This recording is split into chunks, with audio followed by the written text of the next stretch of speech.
The gun barrel pressed cold against Claire Donovan's temple, and for the first time in her billionaire life, money meant nothing. But in that crowded cafe, it wasn't her bodyguards who moved. It was the exhausted man in the corner booth, coffee, growing cold, worn jacket, hanging loose on his frame. Daniel Reed had sworn his fighting days were over, buried with his wife and the ghosts of Black Ops missions that never existed. Yet as his fingers wrapped around the gunman's wrist, muscle memory older than his daughter's lifetime took over. Some heroes don't wear suits. They wear the invisible scars of wars nobody talks about. Welcome to a story where salvation comes from the most unexpected places. I'm about to share a tale that will remind you why the quietest person in the room is often the most dangerous. Before we dive in, let me know in the comments what city you're watching from. I love seeing how far these stories travel across our beautiful country. The morning started like any other Tuesday in downtown Chicago. The rain hammered against the windows of Cafe Meridian, creating rivers that raced down the glass and blurred the city beyond. Inside, the familiar symphony of morning rush played out espresso machines, hissing keyboards, clicking conversations weaving together into white noise. Nobody noticed the man who entered at 8:47 a.m., water dripping from his black raincoat hand buried deep in his pocket. Daniel Reed sat in the corner booth, the same one he'd claimed every Tuesday for the past 3 months. His coffee had gone cold 20 minutes ago, but he hadn't noticed. His attention was fixed on the notebook before him, columns of numbers that refused to add up to anything close to hope. Rent was due in 4 days. Lily needed new shoes. She'd been hiding the holes in her current pair, stuffing them with paper towels so he wouldn't worry. The heating bill was 2 months overdue, and November in Chicago didn't forgive poverty. His calloused fingers traced the numbers again, as if touching them might change their cruel arithmetic. $42 in checking. $800 needed for rent. $300 for utilities. The construction job had ended 2 weeks ago when the foreman's nephew needed work. The warehouse position went to someone younger, someone without the telltale limp that appeared when the weather turned cold. "More coffee, hon." Daniel looked up at Martha, the waitress who'd been working these morning shifts since before his daughter was born. Her face carried the kind of kindness that came from knowing struggle intimately. "Just water, thanks," he said, his voice rough from another sleepless night. Martha glanced at his notebook, recognition flickering across her features. She'd seen that particular brand of mathematics before, the calculus of desperation. Without a word, she refilled his coffee anyway, leaving the check face down with "On the House" scrawled across it. 3 booths away, Claire Donovan was fighting her own battle, though hers played out on the screen of a laptop worth more than Daniel made in 6 months. The hostile takeover attempt had blindsided her board. 20 years building Donovan Industries from her father's struggling manufacturing company into a $3 billion empire, and now corporate vultures circled, sensing weakness in her recent divorce proceedings. "We need those Hong Kong contracts signed today." Her voice cut through the cafe's ambiance as she spoke into her Bluetooth earpiece. "I don't care what time zone they're in. Wake them up." She looked every inch the CEO-tailored charcoal suit that cost more than most people's cars, subtle diamond earrings that caught the light when she moved, an aura of authority that made the air around her seem to bend. But beneath the table, hidden from view, her left hand trembled slightly. The divorce papers had been finalized yesterday. 23 years of marriage reduced to asset division and custody arrangements. "No, Richard, we're not postponing the board meeting." She continued, her voice steady despite the tremor in her hand. "The vultures smell blood. We show any weakness now, and they'll tear us apart." Daniel caught fragments of her conversation, the way soldiers learn to parse important information from background noise. Corporate warfare, different battlefield, same principles. Identify threats, secure positions, strike decisively. He'd once been very good at all 3. His phone buzzed a text from Lily's school. His daughter had forgotten her lunch money again. Not forgotten, he knew. She was trying to help in her 9-year-old way, thinking if she didn't eat, there'd be more money for other things. The thought carved something hollow in his chest.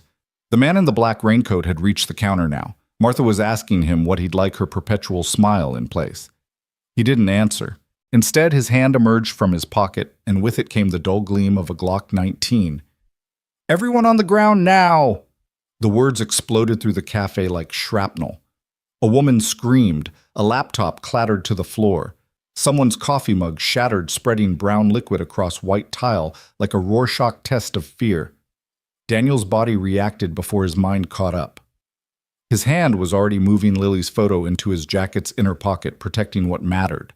His eyes cataloged the room with military precision: 17 civilians, 3 possible exits, 1 hostile with a semi-automatic weapon. The gunman's stance was amateur weight, too far forward, grip too tight, desperate, not professional. Claire had frozen, her billion-dollar empire suddenly meaningless.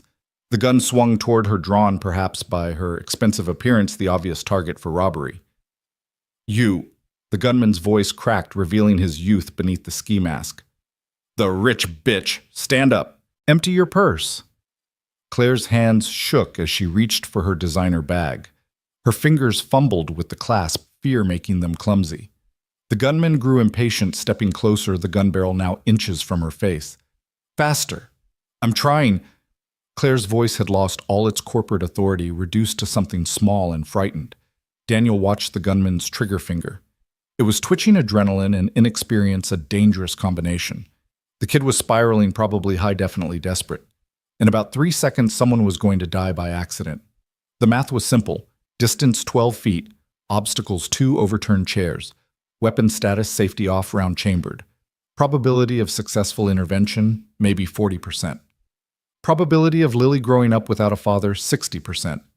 But then another image flashed: Lily at 18 reading a news story about how her father sat by while someone died. Lily learning that when it mattered most, her hero chose safety over someone else's life. Daniel moved. Not the way civilians move, sudden and telegraphed. This was something else, something that had been drilled into muscle memory in places whose names were classified. He flowed between the overturned chairs like water finding its path, using the gunman's own adrenaline-narrowed vision against him. The gunman caught the movement peripherally, started to turn, but Daniel was already inside his reaction curve. His left hand clamped onto the gun's slide, preventing it from cycling if fired. His right hand struck the gunman's wrist at the nerve cluster, causing involuntary muscle relaxation. The gun clattered away, sliding under the espresso machine. For a moment, the cafe held its breath. Then the gunman, all 20-something years of desperate choices, swung wildly with his free hand. Daniel slipped the punch, using the kid's momentum to guide him face first into the counter. Not hard enough to kill, just enough to stun. "Stay down," Daniel said quietly, his knee pressing between the attacker's shoulder blades, controlling without crushing. "It's over." The entire confrontation had taken less than 4 seconds. Sirens were already approaching. Someone had triggered the silent alarm. Daniel kept the gunman pinned, gentle but immovable, like a father restraining a child having a tantrum. The kid was crying now, the adrenaline crash hitting hard. "I'm sorry," the gunman kept repeating. "I'm so sorry. My mom, the medical bills, I didn't want to." Daniel's grip gentled slightly. Another soul crushed by the mathematics of desperation. Different choices, same equation. The police burst in with practiced efficiency, weapons drawn, voices commanding. Daniel raised his hand slowly, letting them take over. He stepped back, fading into the crowd of witnesses as statements were given. Just another bystander who got lucky. Claire stood frozen, her mind struggling to process what she'd witnessed. The movement hadn't been lucky. It had been precise, trained, professional. The kind of skill that came from places most people only saw in movies. "Sir." A young officer approached Daniel. "We'll need your statement." "Of course," Daniel replied, his voice carefully neutral, scrubbed of anything that might hint at what he'd once been. As he gave his statement, carefully edited, just a construction worker who'd taken some self-defense classes. Claire watched him. She noticed things others might miss. The way he stood, weight evenly distributed, ready to move in any direction. The small scars on his hands that didn't come from construction work. The way his eyes never stopped scanning the room, cataloging threats that no longer existed. "Daniel Reed," she heard him tell the officer. "I work construction, when I can find it." After an hour of questions and paperwork, the police finally released them. The cafe had been sealed as a crime scene, but Martha slipped Daniel a bag with sandwiches before he left. "For your little girl," she said quietly. Daniel was almost to his 10-year-old Toyota when he heard heels clicking on wet pavement behind him. "Mr. Reed." He turned to find Claire Donovan standing in the rain, her $1,000 suit growing dark with water. Up close, without the haze of adrenaline, he could see the fractures in her composed facade, red-rimmed eyes, tension in her jaw, the way she held herself like armor. "Ma'am," he said simply. "That wasn't luck," she said. "It wasn't a question." Daniel's expression didn't change. Adrenaline makes people do unexpected things. "No." Claire stepped closer, rain running down her face like tears. "I've seen adrenaline. I've seen luck. That was training. Military." Daniel was quiet for a long moment, calculating. "Does it matter? You saved my life." "Anyone would have." "No," Claire interrupted. "They wouldn't have. They didn't. 20 people in that cafe, and you were the only one who moved. Why?" Daniel looked past her toward the city skyline, where somewhere his daughter was sitting in a classroom, probably hungry, definitely wearing shoes with holes in them. "Because I have someone to go home to," he said finally. "Excuse me, Ms. Donovan, Claire Donovan." She pulled out a business card executive cardstock that felt substantial even in the rain. "Please, let me at least buy you dinner, or help with—" She gestured at his old car, then caught herself realizing how it might sound. "I don't need charity," Daniel said, but without heat. He'd learned to swallow pride long ago. Pride didn't pay rent or buy school supplies. "It's not charity, it's gratitude." Claire paused, studying him. "You have a daughter." Daniel's expression shifted, protective instincts flaring. "How did you—" "You touched something in your pocket before you moved, the way someone touches a talisman.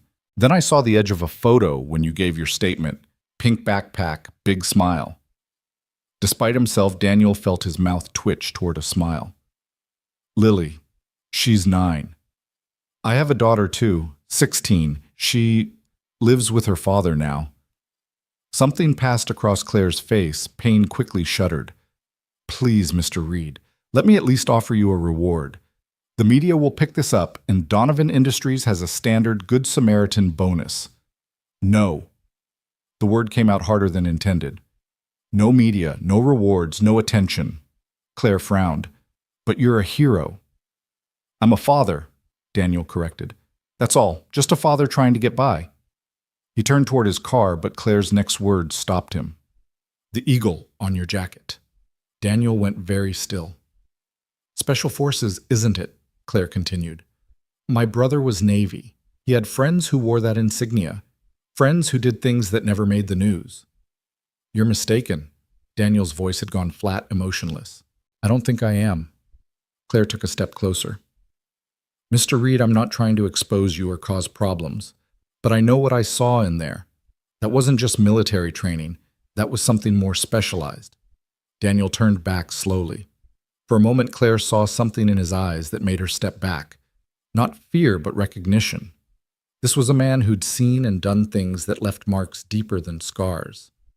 "Ms. Donovan," he said quietly, "you seem like a nice person. You have your life, your company, your world. I have mine. Let's leave it at that. What if I could offer you a job?" The words tumbled out before Claire could stop them. "Security, corporate protection. The pay would be—" "I install drywall," Daniel interrupted. "I fix roofs. I do honest work when I can find it. That's all I am now." "But you were—" "What I was doesn't matter anymore." His voice carried finality like a closing door. "Have a good life, Ms. Donovan. Stay safe." He got in his car, the engine coughing before catching. Claire stood in the rain, watching him drive away, her executive mind already working. She pulled out her phone. "Richardson. It's Claire. I need you to run a background check on someone. Quietly. Daniel Reed, probably mid-30s, has a 9-year-old daughter. Yes, I know what I said about privacy, but this is different. Just do it." Daniel's apartment was on the 3rd floor of a building that had seen better decades. The stairs creaked a warning with each step, and the hallway smelled of old cooking and older dreams. But inside apartment 3B, none of that mattered. "Daddy?" Lily burst from the couch where she'd been doing homework, launching herself into his arms with the complete trust that only children possess. Daniel caught her lifting her easily, despite the protest from his back. She was small for 9, delicate like her mother had been, but her smile could light up the darkest corners of his memory. "Hey, Butterfly," he said, using the nickname he'd given her when she was 3 and obsessed with the creatures. "How was school?" "Good.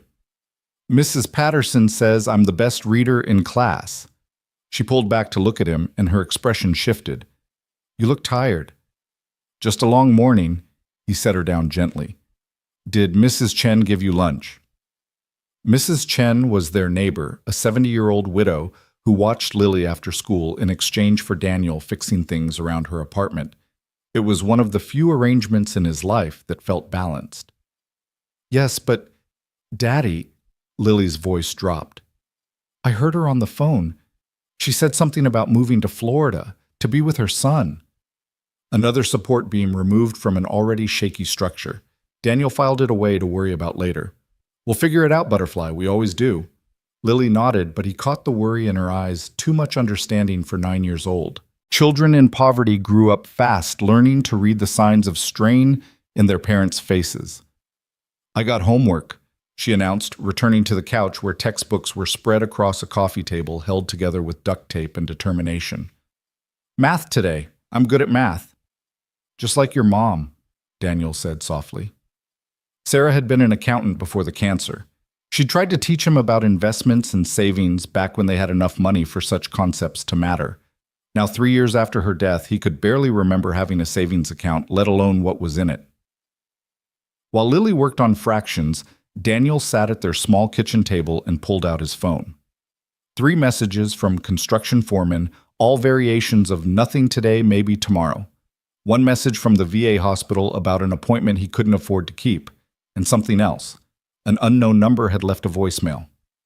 "Mr. Reed, this is Jeffrey Richardson from Donovan Industries. Ms. Donovan asked me to extend an invitation for lunch tomorrow to discuss potential employment opportunities. No strings attached, just a conversation. Please call me at..." Daniel deleted the message. But an hour later, another came. "Mr. Reed, Claire Donovan again. I apologize for having my assistant call. That was inappropriate. I'm not good at owing people. And whether you want to admit it or not, I owe you my life. Please, just one lunch, if only so I can sleep better at night." He almost deleted that one too, but Lily chose that moment to announce she'd finished her homework. "Can we have spaghetti tonight?" she asked hopefully. Daniel checked the cabinet. They had pasta, but no sauce. They had bread, but no butter. They had hope, but no money. "How about mac and cheese?" he suggested, knowing they had 1 box left. "Okay," Lily agreed cheerfully, but he caught the flash of disappointment. The phone felt heavy in his hand. 1 lunch, what could it hurt? That night, after Lily was asleep, Daniel stood at her doorway watching her breathe. The apartment was cold. He'd turned the heat down to save money, but she was bundled under 3 blankets, only her dark hair visible.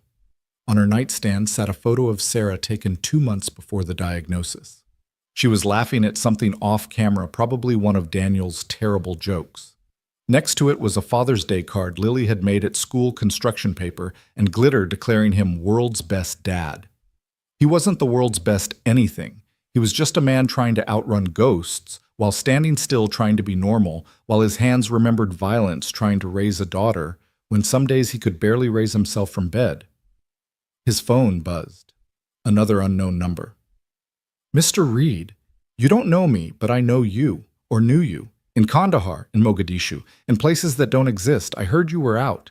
I heard you were struggling. Some of us don't forget our brothers. There's work if you want it, the kind that pays well and doesn't ask questions.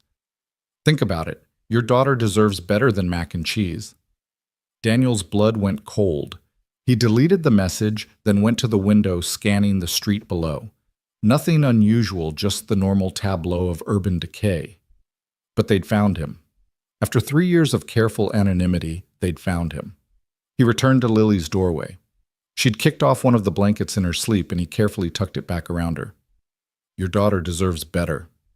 They weren't wrong, but better at what cost. He'd left that world for a reason. The weight of secrets, the burden of necessary evils, the slow erosion of humanity. He'd walked away from it all. When Sarah died, promising her ghost He'd be the father Lily needed. But promises didn't pay rent. Good intentions didn't buy groceries. And all the love in the world couldn't fill an empty refrigerator. His phone showed Claire Donovan's voicemail again. Corporate security, clean work, legal work. Maybe. A sound from the street made him freeze, car doors closing too quietly. Footsteps too measured. He moved to the window again, staying in the shadows. 2 men in dark suits were entering the building. Federal agents. Former colleagues. Threats from operations that never happened. Daniel moved quickly but quietly. He pulled the go bag from the closet, cash fake IDs, a clean phone, things he'd hoped never to need again. Then he woke Lily, his hand gentle on her shoulder. Butterfly, we're going on an adventure. She blinked awake, confused. Now. Right now. Pack your backpack. Only important things. The tone in his voice must have conveyed urgency because she didn't argue. As she packed, Daniel heard footsteps in the hallway. They stopped at Mrs. Chen's door first, knocking, asking questions. He lifted Lily, backpack and all, and moved to the back window. Fire escape. 3 stories down. He'd done it before, but never carrying the most precious thing in his world. The footsteps were at their door now, firm knocking. Mr. Reed, federal agents, we'd like to talk to you about this morning's incident. Federal agents didn't usually knock, Daniel knew, but they also didn't usually announce themselves if they were something else. Daddy? Lily whispered, frightened now. He had 2 choices. Run and teach his daughter that running was always the answer, or face whatever this was and hope his past hadn't finally caught up to his present. The knocking came again harder. Daniel set Lily down. Stay in your room, Butterfly, no matter what you hear. He walked to the door, checking the peephole. 2 men's suits, clean-shaven. They looked federal, but then again the best ones always did. Daniel opened the door 6 inches, his body blocking any view of the apartment. Mr. Reed? The taller agent held up FBI credentials. Agent Martinez, this is Agent Cooper. We're investigating this morning's attempted robbery. We have some questions about your intervention. I gave my statement to the police. Yes, we've read it. Martinez's smile didn't reach his eyes. Very thorough. Very careful. The thing is, Mr. Reed, the way you handled that situation suggests certain skills that interest us. I got lucky. No one gets that kind of lucky, Cooper said. He was younger, eager. We ran your fingerprints from the crime scene without a warrant. Daniel's voice carried an edge now. Martinez shot his partner a look. From the coffee cup you were drinking from. Public space, discarded property. All legal. The thing is, Mr. Reed, your prints raised some flags. Classified flags. Daniel said nothing. We're not here to cause problems, Martinez continued. In fact, we're here to solve them. There's a domestic terrorism task force being assembled. People with your particular background would be valuable. I work construction. You work construction, Cooper corrected. Past tense. We checked. You haven't had steady work in 2 months. Still not interested. Martinez pulled out a card. The offer stands. Think about your daughter, Mr. Reed. This would mean steady income, federal benefits, a pension. A chance to serve your country again, but this time on the right side of the law. I was always on the right side, Daniel said quietly. The law just didn't always know about it. After they left, Daniel found Lily standing in her bedroom doorway, clutching her stuffed rabbit. Were those bad men? She asked. No, Butterfly, just men doing their jobs. Like you used to do before Mommy got sick. Daniel knelt down to her level. How do you know about that? I heard you talking to Mommy when she was in the hospital. You told her you were sorry for being away so much, for doing things that scared you. Lily's eyes were too wise. Is that why we don't talk about before? Yeah, Daniel admitted. That's why. Were you a soldier? Something like that. Lily was quiet for a moment, processing. Then she hugged him, fierce and sudden. I don't care what you were. You're my daddy now. Daniel held her tight, feeling the weight of every choice that had led to this moment. The federal agent's card was in his pocket. Claire Donovan's offer was on his phone, and somewhere out there shadows from his past were stirring. Daddy, Lily pulled back. Are we still going on an adventure? No, Butterfly, not tonight. Good. Because I have a spelling test tomorrow. As she went back to bed, Daniel stood at the window again, watching the street. The agents were gone, but the feeling of exposure remained. 3 years he'd managed to stay invisible. One moment of action of being who he used to be, and the carefully constructed normal life was cracking. His phone rang. Claire Donovan again. This time he answered. Miss Donovan? Mr. Reed. She sounded surprised. I didn't expect you to pick up. Federal agents just left my apartment. What are you in trouble is this about? It's about choices, Miss Donovan, the kind that follow you. He paused. That lunch offer. Is it still available? Of course, tomorrow noon. Somewhere public, somewhere with multiple exits. Mr. Reed, you're scaring me a little. Good. You should be scared. The world's scarier than most people realize. Your world especially. What do you mean? Daniel thought about the hostile takeover she'd mentioned in the cafe, the tremor in her hands, the way power attracted predators. We'll talk tomorrow. Text me the address. After he hung up, Daniel checked on Lily one more time. She was sleeping peacefully, unaware that their life was about to change. He pulled out the federal agent's card, then Claire Donovan's business card, weighing them like opposing futures. Both offered escape from poverty. Both came with costs. But one kept him in the shadows, and the other might let him step into the light. His phone buzzed with a text from Claire, an address for a restaurant downtown, the kind with cloth napkins and multiple forks. Another world entirely. Daniel sat in the dark living room surrounded by the debris of diminished dreams and made a decision. Not for himself, he'd given up making decisions for himself when Sarah died, but for the little girl sleeping in the next room, wearing pajamas that were getting too small, dreaming whatever dreams 9-year-olds dream when their world is held together by a father's failing strength. Tomorrow, he would have lunch with Claire Donovan. He would listen to her offer, and maybe, just maybe, he would find a way to be both the father Lily needed and the man his skills demanded he be. But tonight, he would stand watch, because that's what fathers did. That's what soldiers did.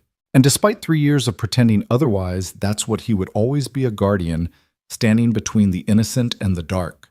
The rain had stopped, but storm clouds still gathered on the horizon. Daniel could feel them the way he'd once felt ambushes waiting, a tension in the air, a wrongness in the pattern. Change was coming whether he wanted it or not. The only question was whether he'd meet it head-on or let it catch him from behind. His phone lit up with another unknown number. This time, he didn't answer. But the voicemail was short and chilling. Phoenix, Mogadishu, Black Site, Delta. If you remember any of these, you know why I'm calling. Your new friend, Ms. Donovan, has enemies. Enemies with connections to our past. Watch yourself, brother, and watch her. The game isn't over. Daniel closed his eyes, feeling the weight of history settling on his shoulders like an old familiar pack. He'd thought he could leave it all behind, the operations that never happened, the enemies who didn't exist, the brotherhood forged in classified fire. But some things you couldn't outrun. Some debts came due no matter how far you ran, and sometimes the only way to protect the future was to face the past. Tomorrow, he would have lunch with Claire Donovan. But tonight, he would remember who he used to be. Because the man in the cafe, the one who'd moved without thinking, who'd saved a life with muscle memory older than his daughter, that man had never really gone away. He'd just been waiting. And now, whether he liked it or not, it was time to wake up. The restaurant Claire had chosen occupied the 40th floor of the Meridian Tower. All glass walls and impossible views of Chicago spreading out like a circuit board below. Daniel stood in the lobby, acutely aware of his best jacket, which meant the one with the fewest visible repairs, and watched executives flow past him like schools of expensive fish. His reflection in the polished marble looked exactly like what he was, a man who didn't belong here. Mr. Reed. A young woman in a suit that probably cost more than his monthly rent appeared at his elbow. Ms. Donovan is waiting for you. This way, please. The elevator rose smoothly, silently, carrying him away from his world and into hers. Through the glass walls, he watched the city shrink below, problems becoming ant-sized, invisible from such heights. That was the thing about power, he thought. It let you rise above the mess until you couldn't see it anymore. Claire was seated at a corner table, positioned perfectly to see both the view and anyone approaching. Smart positioning, Daniel noted. Whether by instinct or design, she'd chosen the tactical ground. She stood when she saw him, and for a moment neither spoke. She looked different than she had in the cafe composed now, armored in corporate elegance. But Daniel could still see the fractures the way she held her phone like a lifeline, the slight shadows under carefully concealed eyes. "Mr. Reed, thank you for coming." "Ms. Donovan." He sat carefully, the chair probably worth more than his car. "Please call me Claire." She gestured to the menu. "Order whatever you'd like. They do an excellent salmon here." Daniel looked at the menu. No prices listed, the kind of place where if you had to ask, you couldn't afford it. He closed it. "I'm not really hungry." Claire studied him for a moment, then closed her own menu. "Neither am I, actually. It's strange, isn't it? How trauma affects appetite. After my father died, I couldn't eat for a week. After my divorce," she trailed off, catching herself. "I'm sorry. You didn't come here for my problems." "Everyone has problems," Daniel said simply. "Rich or poor, we're all fighting something." "What are you fighting, Mr. Reed?"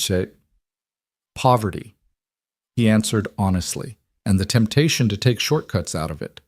Claire leaned forward. "What kind of shortcuts?"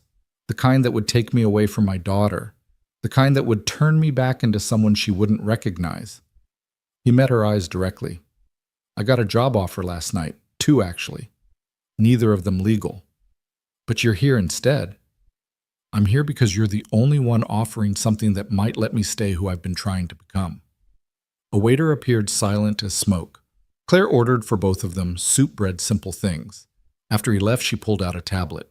"I had my people do some research, she began, then caught his expression. "Public records only, I promise, though even those are interesting." Daniel Reed, 36 years old, enlisted at 18, military record largely classified but several commendations visible. Married Sarah Chen, a forensic accountant 12 years ago, widowed 3 years ago. One daughter, Lily, enrolled at McKinley Elementary on an academic scholarship. "You've been thorough." "I've been curious. You see, Mr. Reed, I've had bodyguards, lots of them. Ex-military, ex-police, all very qualified on paper, but none of them moved like you did yesterday. None of them would have acted without being paid to." "Maybe that's why I'm broke," Daniel said with a slight smile. "Or maybe that's why you're exactly what I need." Claire turned the tablet toward him. "Donovan Industries is under attack, not physically, corporately. Someone is systematically targeting our contracts, our suppliers, our board members. It started 6 months ago, right when my divorce proceedings began." Daniel studied the data. She was showing him patterns of corporate sabotage, coordinated attacks on multiple fronts. His tactical mind began assembling the picture. "Your ex-husband?" he asked. "Richard wouldn't have the subtlety or the patience. This is something else. Someone else." She pulled up another screen. 3 of my executives have received death threats. 2 have had accidents, a brake line failure, a mugging gone wrong. The police say there's no connection, but you don't believe in coincidences. Do you? Daniel thought about the voice on his phone last night, the warning about Claire's enemies connecting to his past. "No, I don't. I need someone who can see threats before they materialize. Someone who can protect not just my body, but my company. Someone who understands that violence in boardrooms can be just as deadly as violence in war zones." I'm not a corporate security specialist, Ms. Donovan Claire. You're a soldier without a war," Claire interrupted. "And I'm offering you a different kind of battlefield, one where your daughter can visit you at work, one with health insurance and college savings plans, one where you can be both the man you were and the father you need to be." The soup arrived. Daniel watched Claire take a small sip. Her hands steady, now CEO mask firmly in place. But he'd learned to read people in places where misreading meant death, and he could see what this was costing her, asking for help, admitting vulnerability. "There's something else," she said quietly. "The man yesterday, the one with the gun. The police say he was just a junkie looking for quick cash, but I had my people dig deeper. He had no prior record, no drug history, and the gun he was carrying, it was military issue, reported stolen from a National Guard armory 2 weeks ago." Daniel's instincts sharpened. "You think it was a hit?" "I think someone wanted me scared or dead, and I think they failed because of you." She met his eyes. "The question is, was that coincidence, or were you there for a reason?"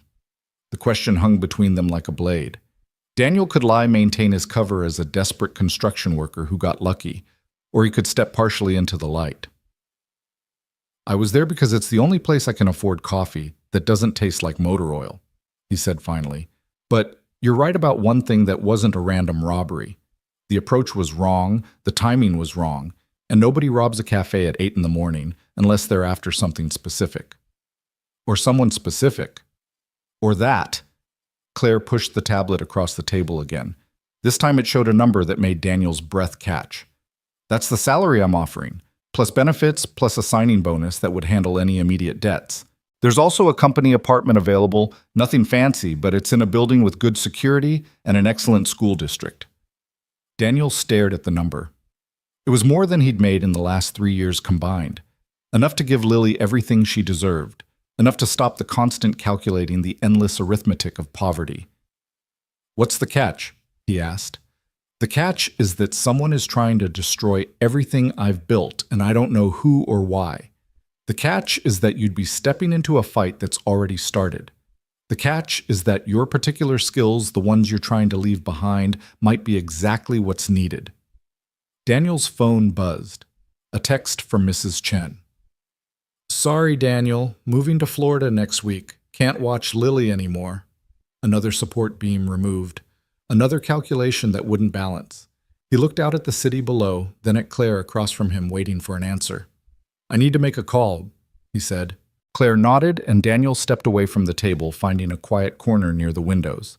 He dialed a number he hadn't used in 3 years. Well, well. The voice that answered was amused. Daniel Reed rises from the dead. Marcus, I need a favor. You know favors in our world come with prices, brother. I know, that's why I'm calling. Claire Donovan, what's her connection to our past? There was a long pause. You always were too smart for your own good. Remember Operation Blackwater? Daniel's blood chilled. Blackwater had been a clusterfuck, weapons smuggling, dead civilians, records destroyed. That was 8 years ago. Yeah, well, some grudges have long memories. Claire Donovan's company just got a defense contract worth $2 billion, the same contract that certain people thought was theirs, people who remember you from Blackwater, people who hold grudges. Are you one of them? Marcus laughed, but there was no humor in it. If I was, would I be warning you? Listen, Danny, you want my advice. Take whatever she's offering and watch your six. The past isn't done with you, and now it's not done with her either. Daniel ended the call and returned to the table. Claire was typing on her phone, but she looked up when he sat down. I'll take the job, he said, but we do this my way. I need complete access, your schedule, your contacts, your enemies list. I need to vet everyone in your inner circle, and I need you to trust me even when I tell you things you don't want to hear. Done. Claire extended her hand. When can you start? Now. Daniel shook her hand, noting the calluses that suggested she wasn't just a soft executive. But first I need to pick up my daughter from school, and you're coming with me. Claire blinked. You want me to protect you? Then you need to understand what you're buying. Not just my skills, but my responsibilities. Lily comes first always. If you can't accept that this ends now. Something shifted in Claire's expression. Respect maybe, or recognition. I have a daughter too. Remember, I understand priorities. An hour later, Claire's BMW pulled up outside McKinley Elementary, a building that looked like it had been forgotten by the city decades ago.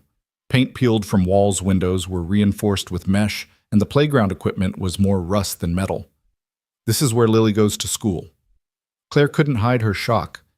Academic scholarship, Daniel reminded her.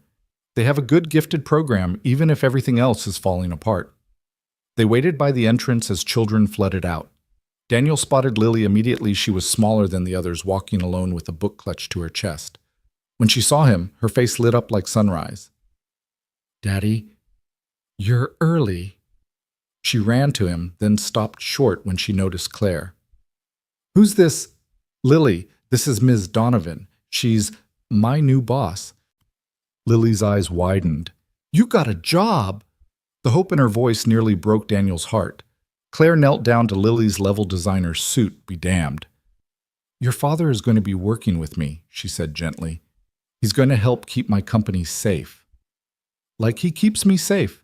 Lily asked. Exactly like that. Lily studied Claire with that unfiltered intensity children possessed. Are you nice? I try to be. Good, because my daddy deserves nice people. Lily took Daniel's hand. Can we go home now? I have to finish my science project.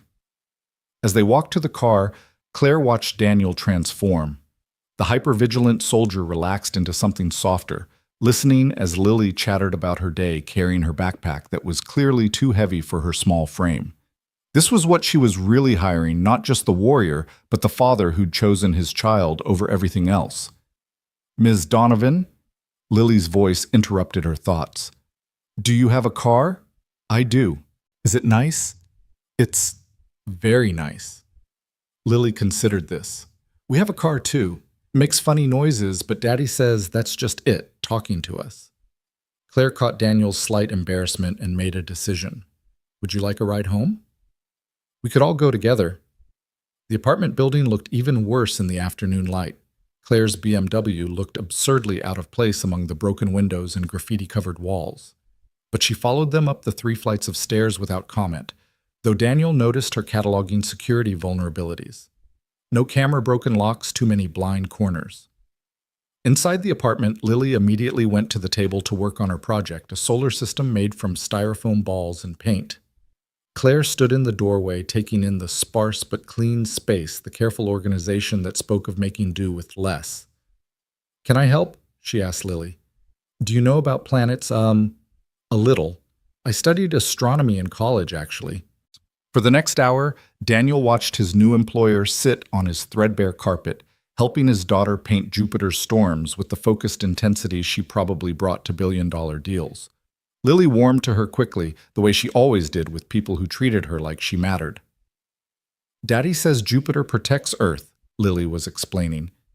Its gravity catches asteroids that might hit us. That's right, Claire agreed. Jupiter is like a big guardian keeping the smaller planets safe. Like Daddy, Lily said matter-of-factly. He protects people. Claire glanced at Daniel. Yes, exactly like that. Daniel's phone rang. Unknown number. He stepped into the kitchen to answer. You took the job. It wasn't a question. The voice was different from before, older, more authoritative. Who is this? Someone who knew you when you were useful. Someone who's disappointed you've chosen to play bodyguard to a CEO who's already dead. She just doesn't know it yet. If you touch me, I won't touch anyone. But the people she's angered, the contracts she's stolen, the enemies she's made. They have longer reaches than you remember, and now you've put yourself and that precious daughter of yours right in the crosshairs. The line went dead. Daniel turned to find Claire watching him from the doorway. Problem? She asked quietly. Maybe. Probably. He looked past her to where Lily was adding rings to Saturn, humming to herself. Claire, what aren't you telling me about this defense contract? She was quiet for a moment. It was supposed to go to Nexus Corporation. They'd had it for 10 years, but they got sloppy missed deadlines. We underbid them and offered better terms. Nexus Corporation. The name triggered memories. Shell companies, black market weapons, congressional hearings that went nowhere. They don't just lose gracefully. No, Claire agreed. They don't. That's why I need you. You need more than me. You need a full security team, corporate intelligence, maybe witness protection. I need someone I can trust, Claire corrected. Everyone else can be bought. But you can't be bought because you have her. She nodded toward Lily. That makes you incorruptible in a way money can't purchase. Before Daniel could respond, there was a knock at the door. 3 short raps paused 2 more. Daniel recognized the pattern: military, specifically special operations. He moved Claire behind him, motioning for her to stay with Lily. Through the peephole, he saw a face he hadn't seen in 5 years. Tommy Chen, former Delta Force, former friend, former brother-in-arms. Currently holding a pizza box and grinning. Daniel opened the door cautiously. Tommy. Danny boy. Heard you were back in the game. I'm not. Sure you're not. Tommy's eyes found Claire in the background. Ms. Donovan, you're prettier than your corporate photos. You know who I am? Claire stepped forward, but Daniel kept himself between them. Lady, everyone in our world knows who you are now. You just hired the ghost of Blackwater. That makes you either very smart or very stupid. What do you want, Tommy? Daniel's voice carried warning. Relax, I come in peace, and with pizza. He held up the box. Pepperoni and mushroom. I remembered Lily likes mushroom. The fact that he knew Lily's preferences sent ice through Daniel's veins. Tommy caught his expression and raised his free hand. Easy, brother. I've been keeping an eye on you. Professional courtesy. Making sure nobody bothered you while you were out. He paused. But now you're back in, and that changes things. I'm private security now. Legal. Above board. Tommy laughed. Danny, you could be selling insurance and it wouldn't matter. You are who you are. We all are. And some people have long memories about what we did. Daddy, Lily appeared in the hallway. Is that pizza? Tommy's entire demeanor shifted, becoming avuncular harmless. Hey there, little one. You must be Lily. Your dad talks about you all the time. He does. Lily looked at Daniel suspiciously. Daddy doesn't talk to anyone. He used to talk to me. We were friends back before you were born. Daniel watched his daughter process this information, saw her cataloging Tommy the way she cataloged everything carefully, completely. Were you a soldier too? She asked. Something like that. Did you know my mom? I did. She made the best dumplings in Chicago. That detail, that small truth, shifted something in Daniel. Sarah had made dumplings every Sunday, a recipe from her grandmother. The fact that Tommy remembered. Come in, Daniel said finally. But you and I talk first. Alone. They went to the kitchen while Claire entertained Lily, showing her pictures of telescopes on her phone. Daniel kept his voice low. What's this really about? Warning and an offer, Tommy said, matching his volume. The Warning Nexus Corporation has a $30 million contract out on your new boss. Not a kill order, they want her ruined first, then dead. The offer, some of the old team are freelancing now. We could help. At what cost? We're brothers, Danny. Family discount. We stopped being family when the unit dissolved. Tommy's expression hardened.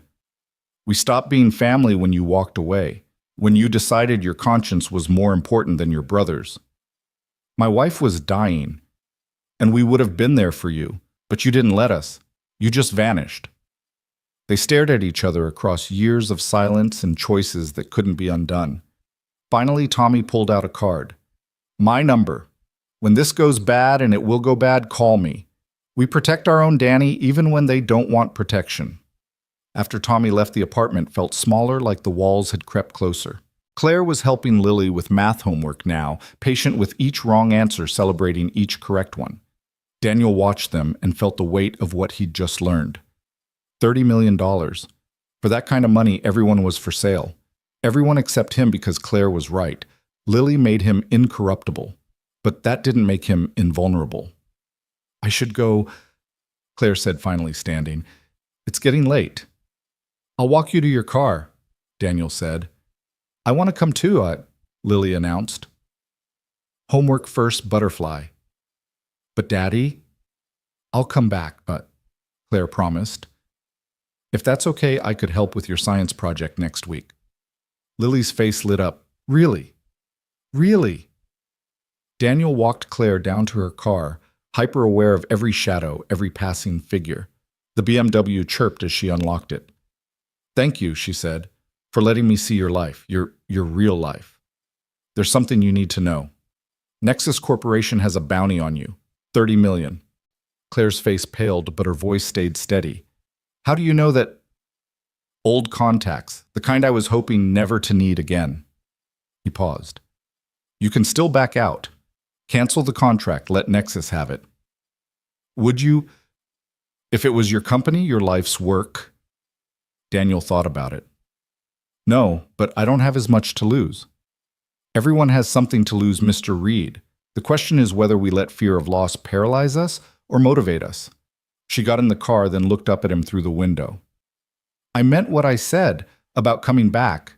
Lily's wonderful. She likes you, Daniel admitted. She doesn't like many people.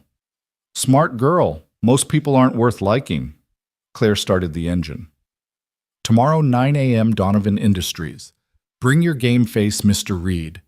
The real work starts now. Daniel watched her drive away, then looked up at his apartment window where Lily was probably watching. He waved and saw her small hand wave back. The real work. As if anything about his work had ever been real in the conventional sense. But this felt different. This wasn't about patriotism or duty or following orders. This was about a little girl who deserved better, and a woman who'd sat on his floor painting planets, and the possibility that maybe, just maybe, he could be more than the sum of his sins. His phone buzzed. Text from an unknown number, "You can't protect them both." Daniel deleted it and went inside. Lily was at the table working on Jupiter's moons, now tongue stuck out in concentration. She looked up when he entered. "I like her," she announced. "Ms. Donovan. Claire. She said I could call her Claire." Lily went back to painting. "She's sad, though. Like you are sometimes." "What makes you think I'm sad?" Lily gave him the look that suggested he was being particularly obtuse. "You're always sad, Daddy, ever since Mommy went to heaven. But today you were less sad. When Claire was here." Out of the mouths of babes. Daniel sat beside his daughter, picking up a paintbrush to help with Europa's ice fields. "Maybe we're all a little sad," he said. "That's okay," Lily said philosophically. "Sad people understand each other. That's what Mrs. Patterson says." They painted in comfortable silence until Lily's bedtime. After she was asleep, Daniel stood at the window again, watching the city lights flicker like ground-level stars.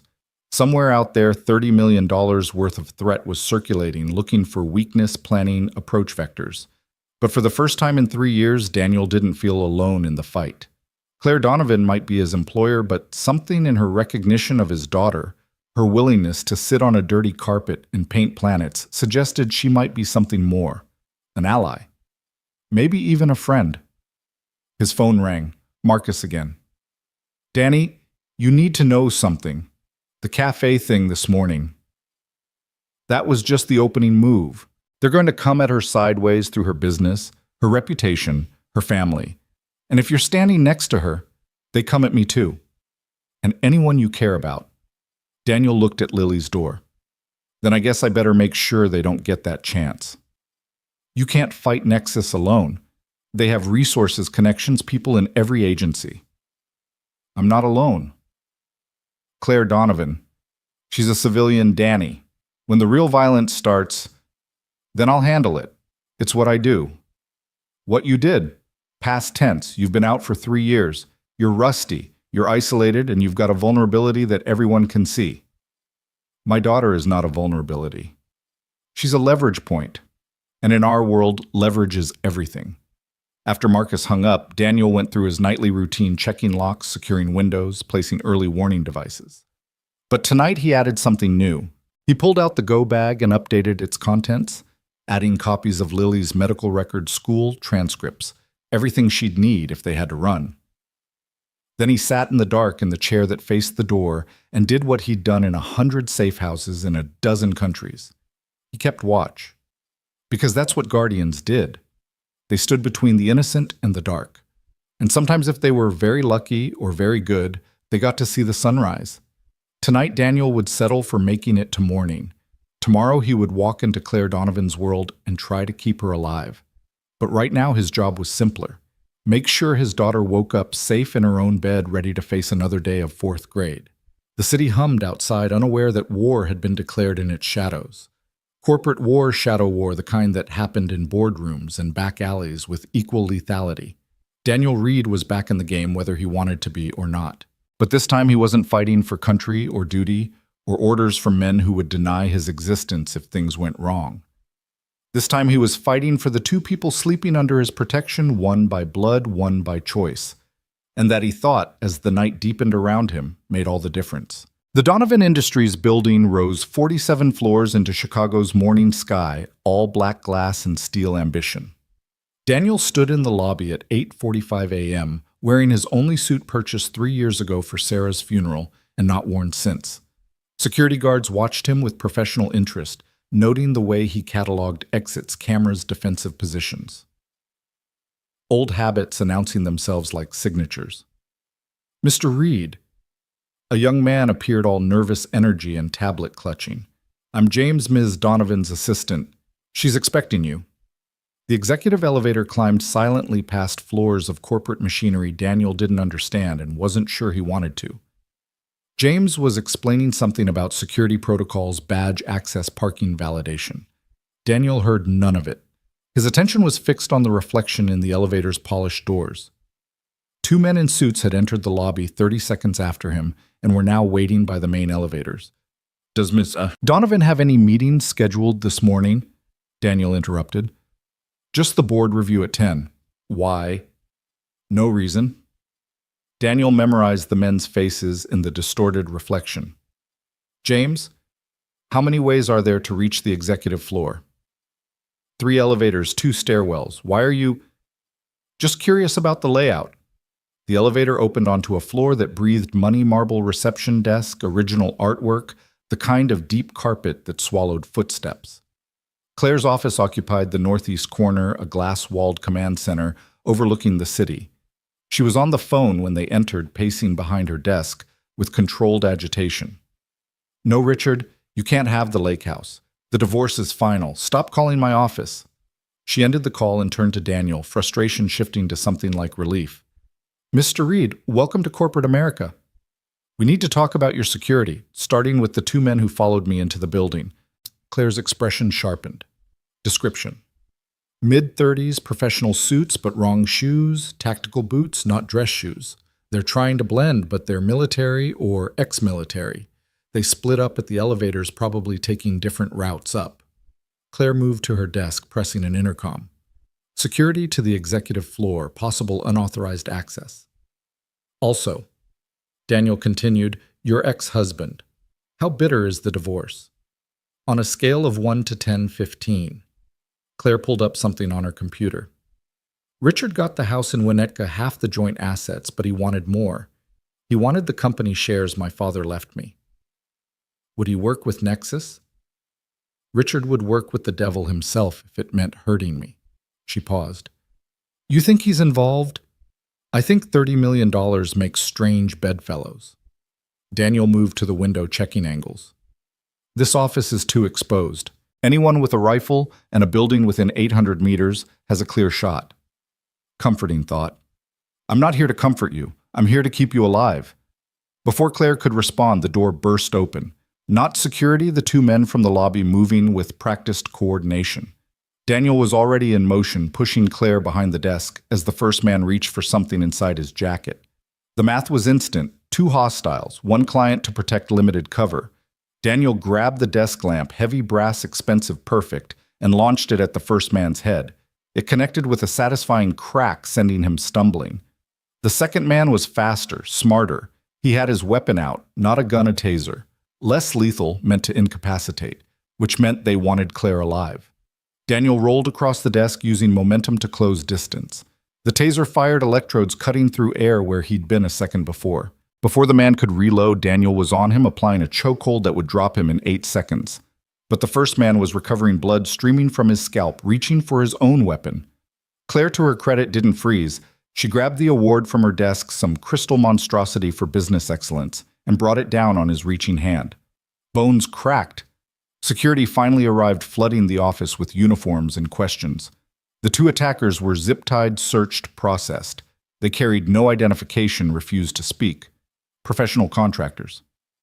Take them to holding, Claire ordered, every inch the CEO, despite the adrenaline shaking. Call CPD, but keep this quiet. No media. After security left with the attackers, Claire sank into her chair. That's twice in 2 days someone's tried to hurt me. No, Daniel corrected. Yesterday was meant to kill you. This was meant to take you. Alive. Which means someone wants information or leverage. The difference being, dead, you're just gone. Alive, you can be useful. The question is, useful for what? Claire's phone rang. She looked at the screen and paled. It's my daughter. She never calls during school unless... She answered.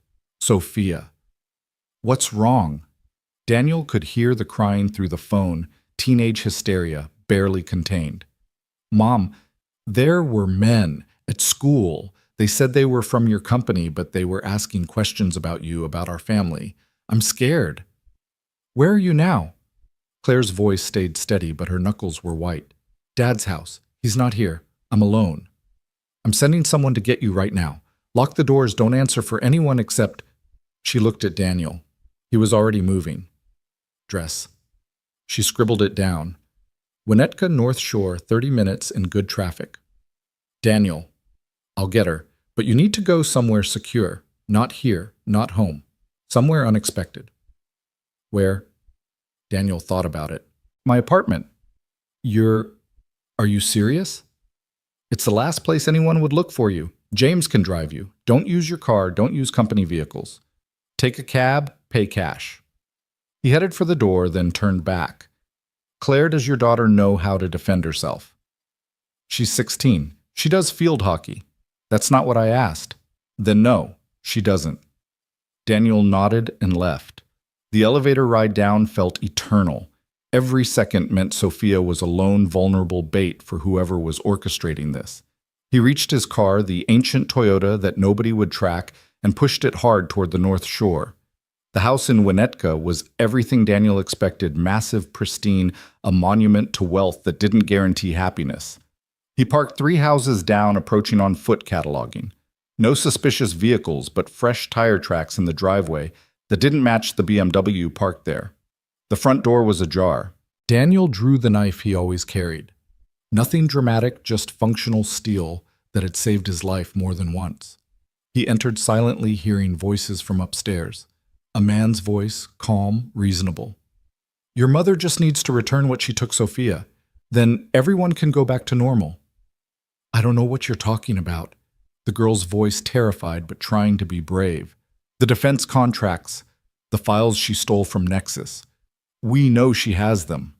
Daniel moved up the stairs, testing each step for creaks. The voices came from the second door on the right. Through the crack, he could see Sophia, blonde like her mother, that same stubborn jaw, sitting on her bed. A man stood near the window suit, immaculate gun held casually. Perhaps we should call your mother together, the man was saying. Explain the situation. Daniel entered the room like smoke becoming solid. The man turned, gun rising, but Daniel was already inside his guard. The knife took him in the shoulder, deliberately missing anything vital. The gun fell, and Daniel followed up with an elbow strike that dropped the man unconscious. Sophia screamed, then recognized something in Daniel's purposeful calm. Your mom's new security? Something like that. We need to go. Now. She grabbed a backpack, stepping carefully around the unconscious intruder. Is he alive? Won't be happy when he wakes up, but alive. Daniel pocketed the man's gun, checked his pockets. Another professional, another dead end. Your mom's safe. She's worried about you. In the car, Sophia was quiet for several minutes, processing. Then, you're not normal security, are you? What makes you say that? Normal security would have called the police. You just stabbed a guy and kidnapped me. I'm rescuing you. There's a difference. Is there... Because from where I'm sitting, you're just another dangerous man my mom trusts for some reason. Daniel glanced at her, 16 years old, her world imploding, but still thinking clearly. You're right. I am dangerous. But I'm dangerous in your favor, which right now makes me your best option. Where are we going? Somewhere safe. That's not an answer. It's all the answer you're getting. They drove in silence until Sophia spoke again. My parents' divorce. It's connected to this, isn't it? Dad kept saying Mom was paranoid that she was making up threats to get sympathy from the judge. What do you think? I think my mom might be a lot of things, but paranoid isn't one of them. She stared out the window. I think my dad might be involved in something bad. Daniel's phone rang. Claire. I have her. She's safe. Thank God. Daniel, the men who attacked my office, one of them talked. They were hired by Richard. My ex-husband actually hired people to kidnap me. Daniel looked at Sophia, who was watching him intently. We need to discuss this in person. Are you at the location? Yes, your neighbor Mrs. Chen, she let me in. She's lovely, by the way, making tea and asking about my divorce like we're old friends. Despite everything, Daniel almost smiled. Mrs. Chen had that effect on people. We're 20 minutes out. Daniel, thank you for everything. He ended the call to find Sophia studying him. My dad hired those men. There was no point lying. Apparently. To hurt my mom. To take her somewhere. We don't know why yet. Sophia was quiet for a moment, then laughed bitterly. He always said she'd regret leaving him.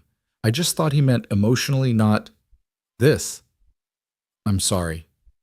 For what you didn't marry him. You didn't spend 16 years watching him slowly become someone else. Someone mean. She wiped her eyes angrily. Is my mom really at your apartment? Yes. Is it safe there?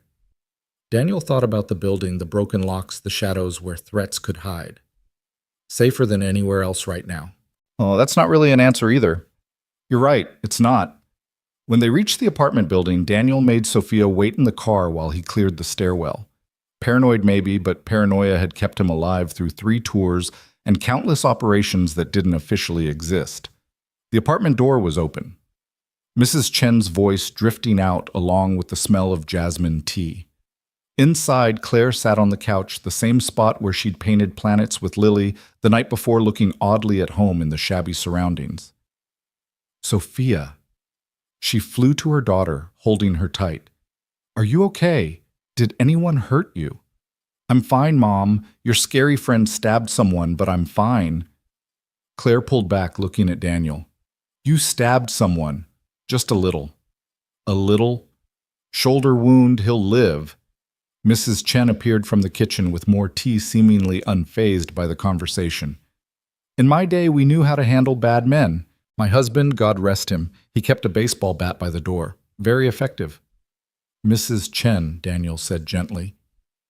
You should go to your apartment. Lock the door. Nonsense. This is the most excitement I've had in years. She settled into the threadbare armchair like a queen on her throne. Besides, someone needs to be here when little Lily gets home from school. Daniel checked his watch. 2:30. Lily would be home in an hour, walking into whatever this was becoming. We need to move, he said. All of us. Somewhere actually secure. Where? Claire asked. My house is compromised. Richard knows all my properties. The company isn't safe. I might have an option. Daniel pulled out the card Tommy had left. He didn't want to make this call, didn't want to owe these kinds of favors, but Lily's safety trumped his pride. Give me a minute. He stepped into the bedroom, dialing. Tommy answered on the first ring. That was faster than I expected. I need a safe house, tonight. Secure enough for 2 adults, 2 kids. Kids? Tommy's voice sharpened. Danny, what have you gotten into? The client's daughter is 16. And Lily, I can't leave Lily out of this. Jesus. Okay, yeah, I've got a place, suburb called Oak Park, completely off the grid. But Danny, this isn't free. I know. I don't mean money. You come back to us even for this, and you're back in. You understand the team has work, good. Work, necessary. Work. We could use you. Daniel looked through the doorway at Claire, comforting her daughter, at Mrs. Chen pouring tea, like this was a social visit at the life he'd built that was crumbling around him. Just the safe house, Tommy. Nothing else. Famous last words, brother. Tommy gave him the address and access codes. Daniel returned to find Claire on her phone, voice sharp with authority. I don't care what the board says. Richard is no longer authorized for any company access. Yes, revoke everything. Key cards, passwords, parking pass, everything. Sophia sat beside her, looking younger than 16, overwhelmed by the collapse of her family's facade. Mrs. Chen was patting her hand, murmuring something about resilience and women surviving worse. Daniel's phone buzzed. School alert, early dismissal due to a water main break. Lily would be walking home in 10 minutes, not an hour. I have to go, he said. Claire looked up. What's wrong? Lily's getting out early. I need to... The apartment door exploded inward. Not kicked, blown. The concussion knocked everyone sprawling, ears ringing, vision blurred. Through the smoke, figures in tactical gear poured in weapons raised laser sights cutting through the haze. Daniel rolled instinct, overriding the pain in his ribs, pulling Claire behind the overturned couch. Sophia screamed. Mrs. Chen was on the floor, not moving. Nobody move. The lead operator's voice was mechanically distorted. Claire Donovan, you're coming with us. Like hell she is, Daniel growled, calculating angles. 6 operators, full tactical gear, automatic weapons. The math was impossible. But then another voice, familiar and amused, "Stand down, Danny. Nobody needs to die today." Richard Donovan stepped through the ruined doorway, immaculate in a suit that probably cost more than the apartment. He looked at his ex-wife with satisfaction, at his daughter with dismissal, at Daniel with mild interest. "So you're the famous Daniel Reed, the ghost of Blackwater. I have to say, I expected someone more impressive." "Dad?" Sophia's voice was small, disbelieving. "What are you doing? Business, sweetheart, adult business. You wouldn't understand." "You're terrorizing Mom. I'm recovering what's mine. What she stole in the divorce." He turned to Claire. "The Nexus files. I know you have them. Evidence of their dealings, their congressional bribes, their black market operations." "I don't know what you're talking about," Claire said, but Daniel heard the lie in it. "Of course you do. You've been gathering evidence for months, planning to expose them, destroy them. Noble, really. Stupid, but noble." One of the operators spoke. "Sir, we need to move. Local law enforcement will respond to the explosion." "In this neighborhood," Richard laughed, "we have at least 20 minutes. He looked at Daniel. "Here's what's going to happen. Claire comes with us. We have a conversation about those files. Then, depending on her cooperation, maybe she goes home. Maybe she doesn't." "Dad, you can't—" "Sophia, be quiet. You're emotional. You don't understand." "I understand you're a monster." Tears were streaming down her face. "Mom was right about you." Richard's face darkened. "Watch your tongue, young lady. Or what? You'll kidnap me too." The slap was sudden, vicious. Sophia fell back, blood on her lip. Claire lunged forward, but the operator's weapons tracked her laser dots clustering on her chest. That's when Daniel heard it, footsteps on the stairs. Light quick. A child's pace. Lily. "No," he breathed. Richard heard it too, smiled. "Ah, yes. The daughter. Little Lily, isn't it? Perhaps she should join our conversation. Children have such a clarifying effect on their parents' decisions." "You touch her." Daniel's voice had gone beyond cold, beyond threat, into something primal. "And I will end you." "With what? You're outnumbered, outgunned, and out of options." The footsteps were closer now. Daniel could hear Lily humming the song Sarah used to sing about butterflies and dreams. "Please," Daniel said the words, scraping his throat. "She's 9 years old. She has nothing to do with this." "Neither did Sophia, but that didn't stop you from involving her." The door, what was left of it, pushed open. Lily stood there, backpack sliding from her shoulders, eyes wide at the destruction, the armed men, the blood on Sophia's face. "Daddy—" "It's okay, Butterfly," Daniel said, not moving, not wanting to trigger the operators. "These people were just leaving." "I don't think so," Richard said. He nodded to one of the operators. "Bring the child." The operator moved toward Lily. Daniel's world narrowed to a single point of absolute clarity. He'd made thousands of tactical decisions in his career, calculated odds in firefights and ambushes, but none of them mattered now. There was only one equation that mattered: Lily's safety against everything else. He moved. Not toward the operator approaching Lily, but toward Richard. The unexpected vector bought him half a second, enough to get his hand around Richard's throat, using him as a human shield. "New deal," Daniel said, his voice carrying the weight of every life he'd taken, every line he'd crossed. "Everyone leaves, now, or I snap his neck." The operators hesitated, weapons wavering between Claire and Daniel's position. "He's bluffing," Richard gasped. Daniel applied pressure just enough to demonstrate expertise. "I've killed 37 people in service to this country. You wouldn't even make the top 10 most difficult." "Daddy?" Lily's voice was terrified. "Close your eyes, Butterfly, and cover your ears." "You're traumatizing your own child," Richard wheezed. "I'm protecting her, something you clearly never learned." The lead operator made a decision. "Sir, we need you alive. Stand down. Don't you dare.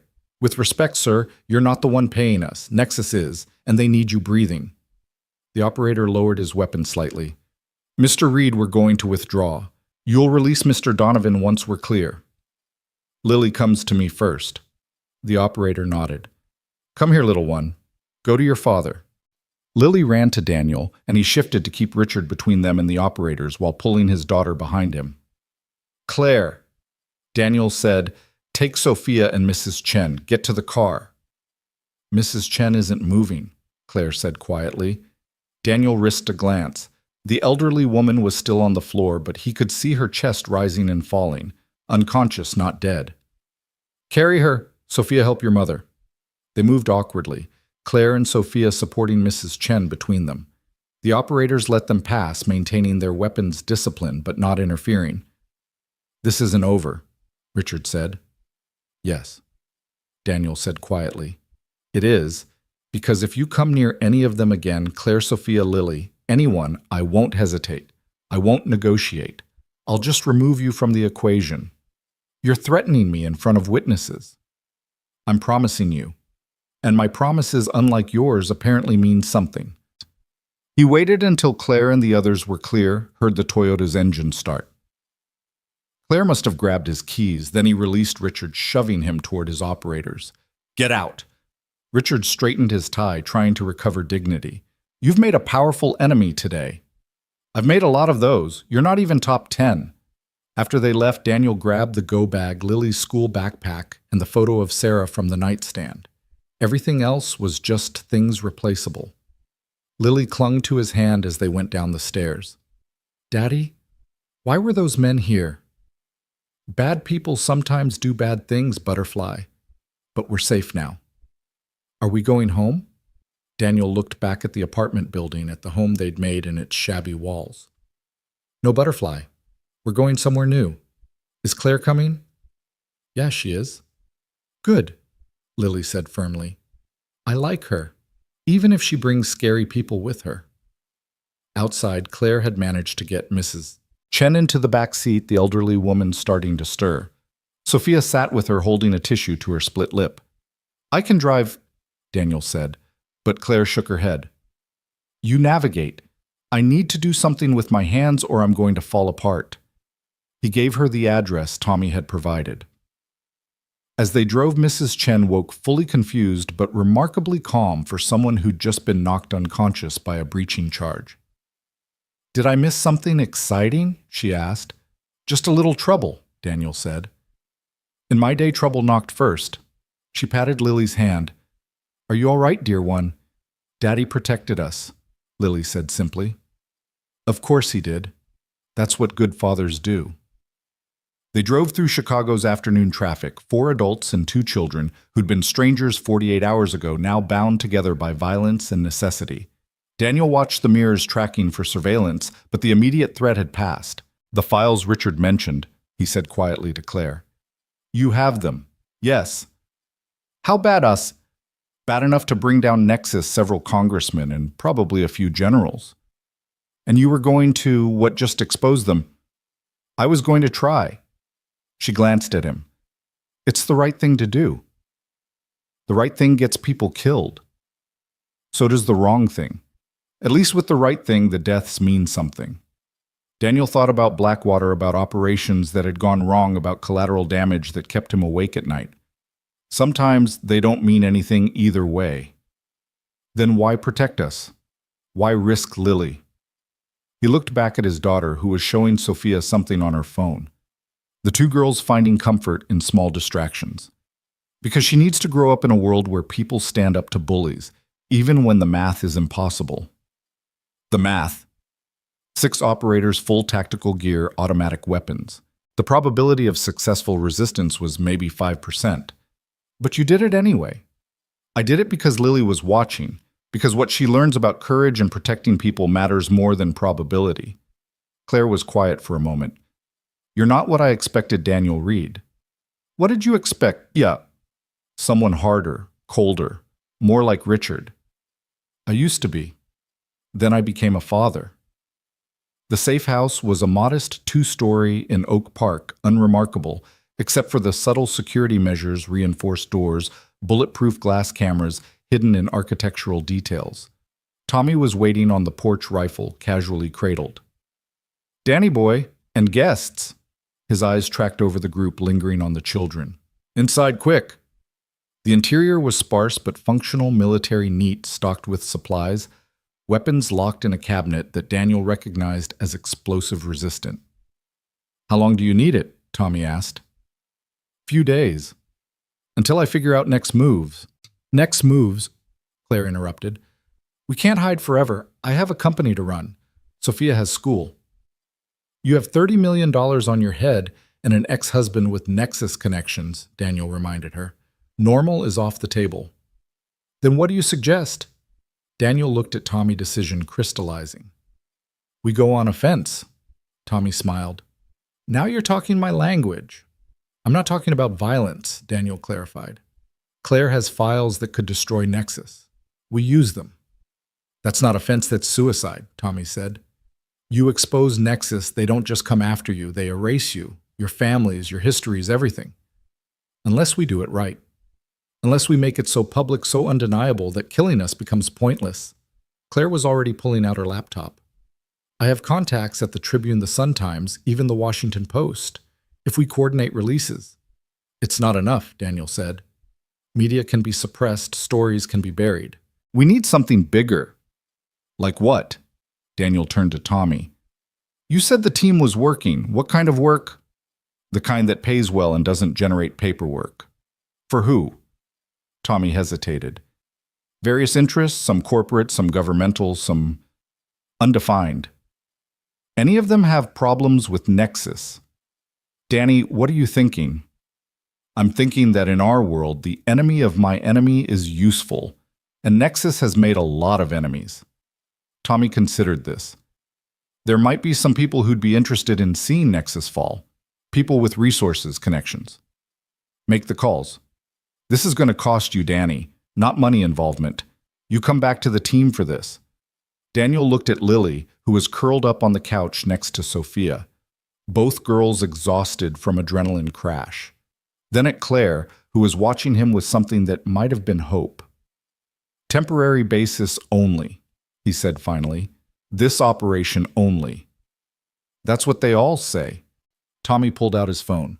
"I'll make some calls. You all should rest. You look like hell." As Tommy stepped outside, Claire approached Daniel. "Thank you. For Sophia. For everything." "It's what you're paying me for." "No," she said softly. "It's not. What you did back there threatening Richard, that wasn't about money. It was about Lily. It was about all of us.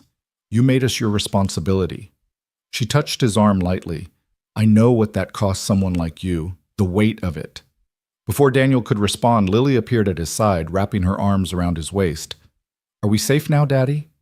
He knelt down to her level. "We're working on it, Butterfly."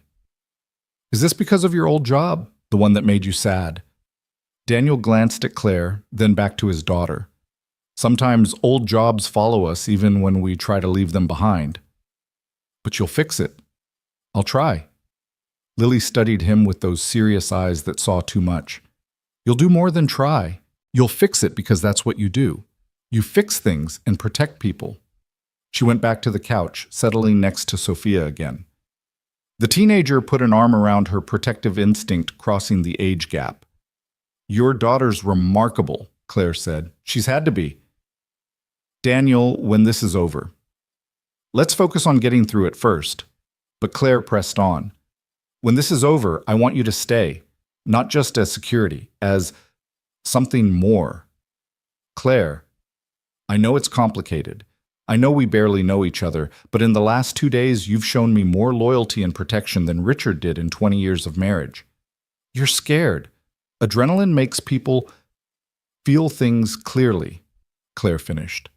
"It strips away pretense and shows us what matters. And what matters is that my daughter finally feels safe because you're here. I finally feel safe." Daniel didn't know how to respond to that, so he didn't. He went to the window, watching the street falling back on the familiar comfort of standing watch. Behind him, Claire returned to her laptop, working on exposing the corruption that threatened them all. Mrs. Chen was in the kitchen, somehow making tea from the meager supplies. The girls were quiet on the couch, exhausted innocents finding comfort in proximity. And outside, Tommy was setting things in motion that couldn't be stopped once started. The war Daniel had walked away from had found him anyway, But this time he wasn't fighting for abstract concepts like patriotism or duty. He was fighting for the people in this room, for the possibility of a future that didn't require looking over shoulders and checking shadows. His phone buzzed. Unknown number. He almost ignored it, then recognized the international prefix. He stepped into the hallway to answer. Phoenix. Daniel's blood chilled. Only one person called him that, his former handler, a man who officially didn't exist. Hello, Bishop, Daniel said carefully. Heard you've gotten yourself into some trouble, Phoenix. Nexus Corporation is not an enemy you want. I didn't choose this fight. No, but you're in it now, and from what I hear, you're protecting something precious. If you threaten my daughter... Relax, Phoenix. I'm not calling to threaten. I'm calling to help. Nexus has been a problem for certain interests for some time. Their removal would be, convenient. What are you offering to resources, intelligence, a clean extraction when it's over? And what do you want in return? One job, 6 weeks from now. Off the books your specialty. Daniel closed his eyes. He'd known this was coming, the price for salvation. What kind of job?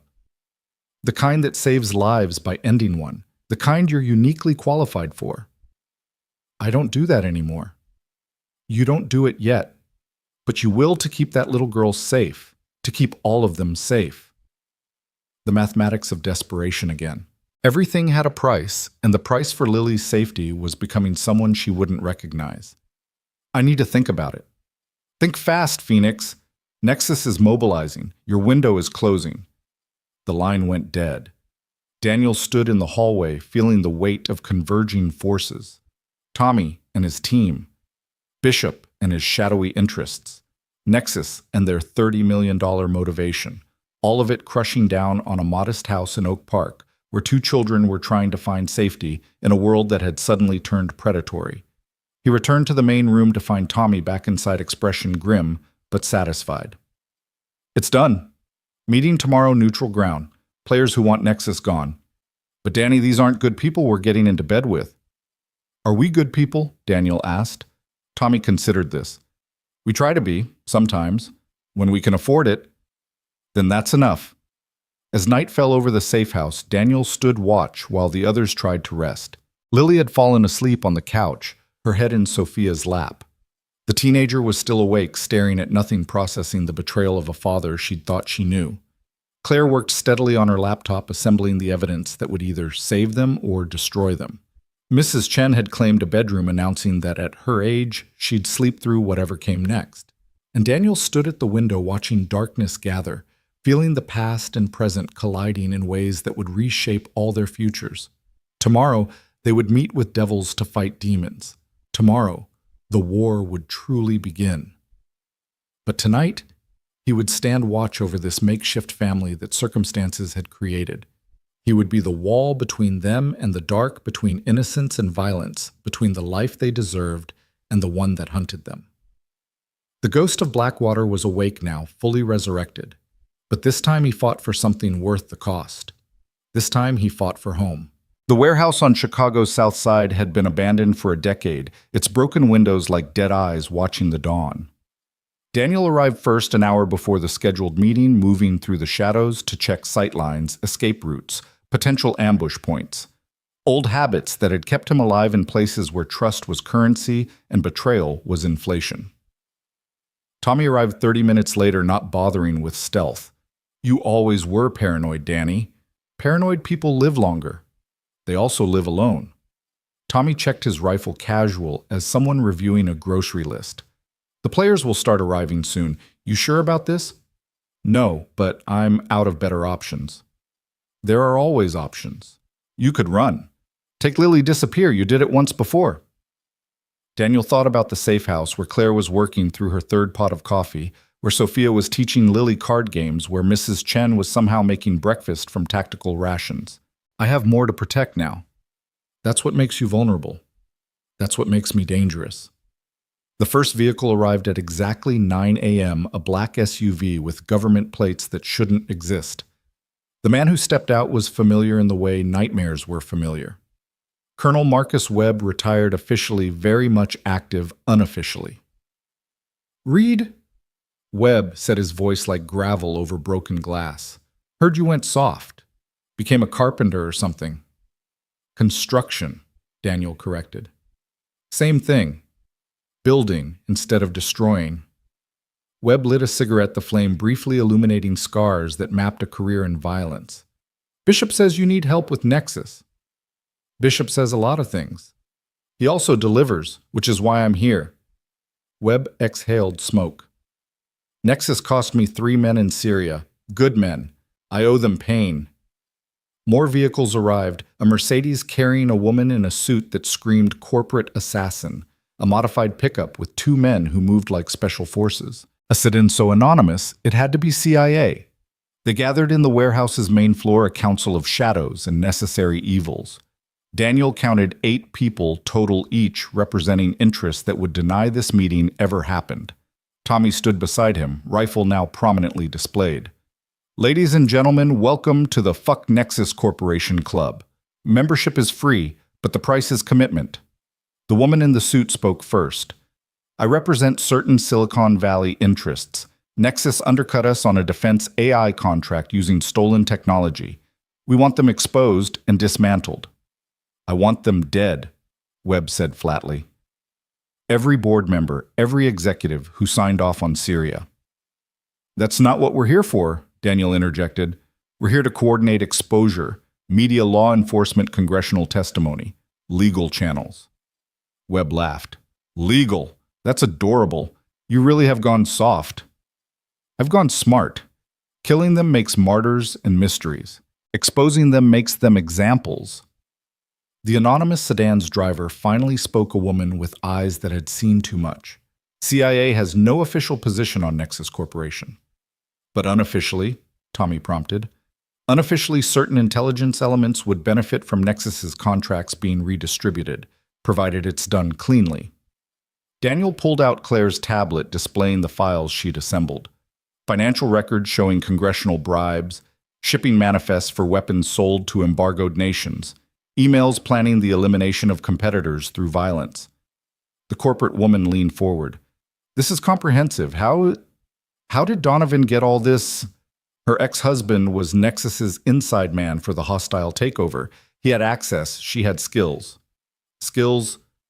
Her late sister was NSA, taught Claire some tricks before she died. Webb stubbed out his cigarette. So we have evidence. What's the play? Daniel had thought about this all night, standing watch while others slept. Simultaneous release. Every major media outlet, every law enforcement agency, every congressional oversight committee, all at once, too big to suppress. Nexus won't go quietly, the CIA woman observed. They have assets contractors. They'll come at everyone involved. Which is why we need to coordinate protection. Safe houses, security details, contingency plans. That costs money, Webb said. The corporate woman smiled. Money isn't a problem. Nexus's stock will crater once this releases. Certain parties are already positioned to profit from that collapse. Insider trading, Tommy asked. Investment strategy, she corrected. Perfectly legal when the information becomes public. Daniel's phone buzzed. Claire texting, problem at safe house. Come back now. I need to go, Daniel said. We're not done here, Webb protested. Tommy will coordinate. I have an emergency. He left them arguing details, driving fast through morning traffic. Every red light felt eternal, every slow driver a potential obstacle. The text had been brief, but Claire never exaggerated threats. The safe house looked normal from outside, but Daniel parked a block away anyway, approaching on foot. Through the window, he could see Claire at her laptop, but her posture was wrong, too rigid, performative. He circled to the back, picking the lock on the rear door with skills that never faded. Inside, he could hear voices from the living room.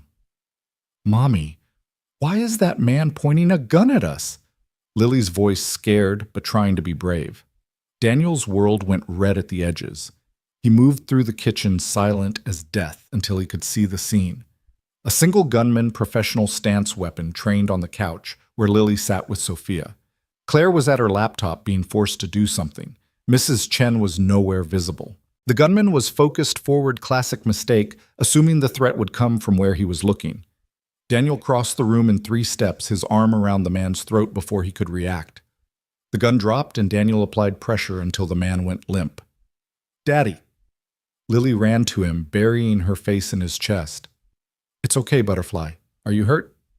"No, but Mrs. Chen, he hit her. She's in the bedroom." Daniel passed Lily to Sophia. "Watch her." Then to Claire.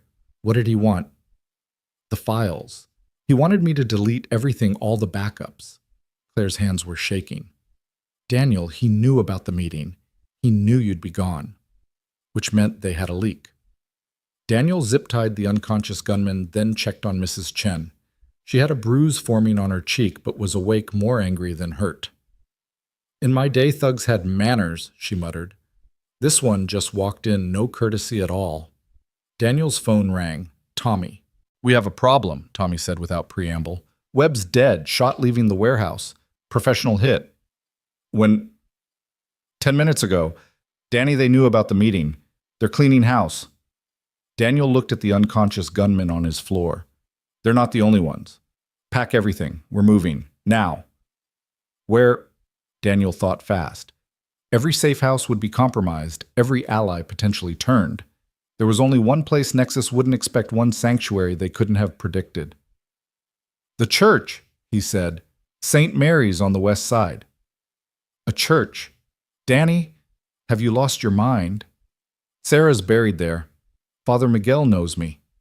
It's the last place anyone would look. It's also the last place that's defensible.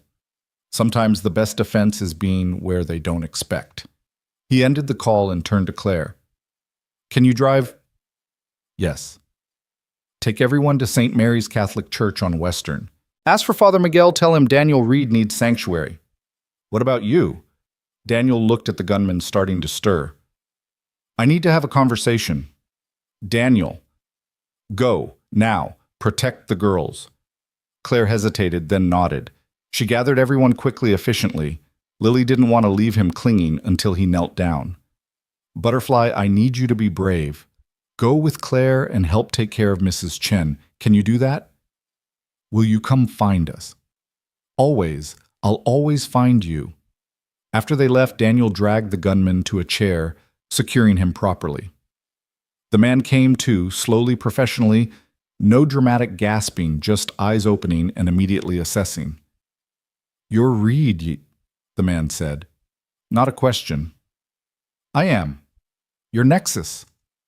Independent contractor. They pay well." "Not well enough for what's coming." Daniel pulled up a chair, sitting close enough to be intimidating but not threatening. "Here's what's going to happen. You're going to tell me how Nexus knew about the meeting. Then you're going to tell me their next moves. Or what? You'll torture me, kill me." The man seemed amused. "I've been through SEER training, buddy. You don't scare me." "I don't need to scare you." Daniel pulled out his phone, showing a photo of the man's driver's license, which he'd taken while the gunman was unconscious. Michael Torrens, age 34, lives in Naperville, married to Jennifer, dental hygienist. 2 kids, Michael Jr., age 8, and Ashley, age 6. The man's amusement vanished. "I'm not threatening them," Daniel continued. "I don't hurt innocents, but Nexus does. And when they find out you've been compromised, that I have your information, what do you think they'll do?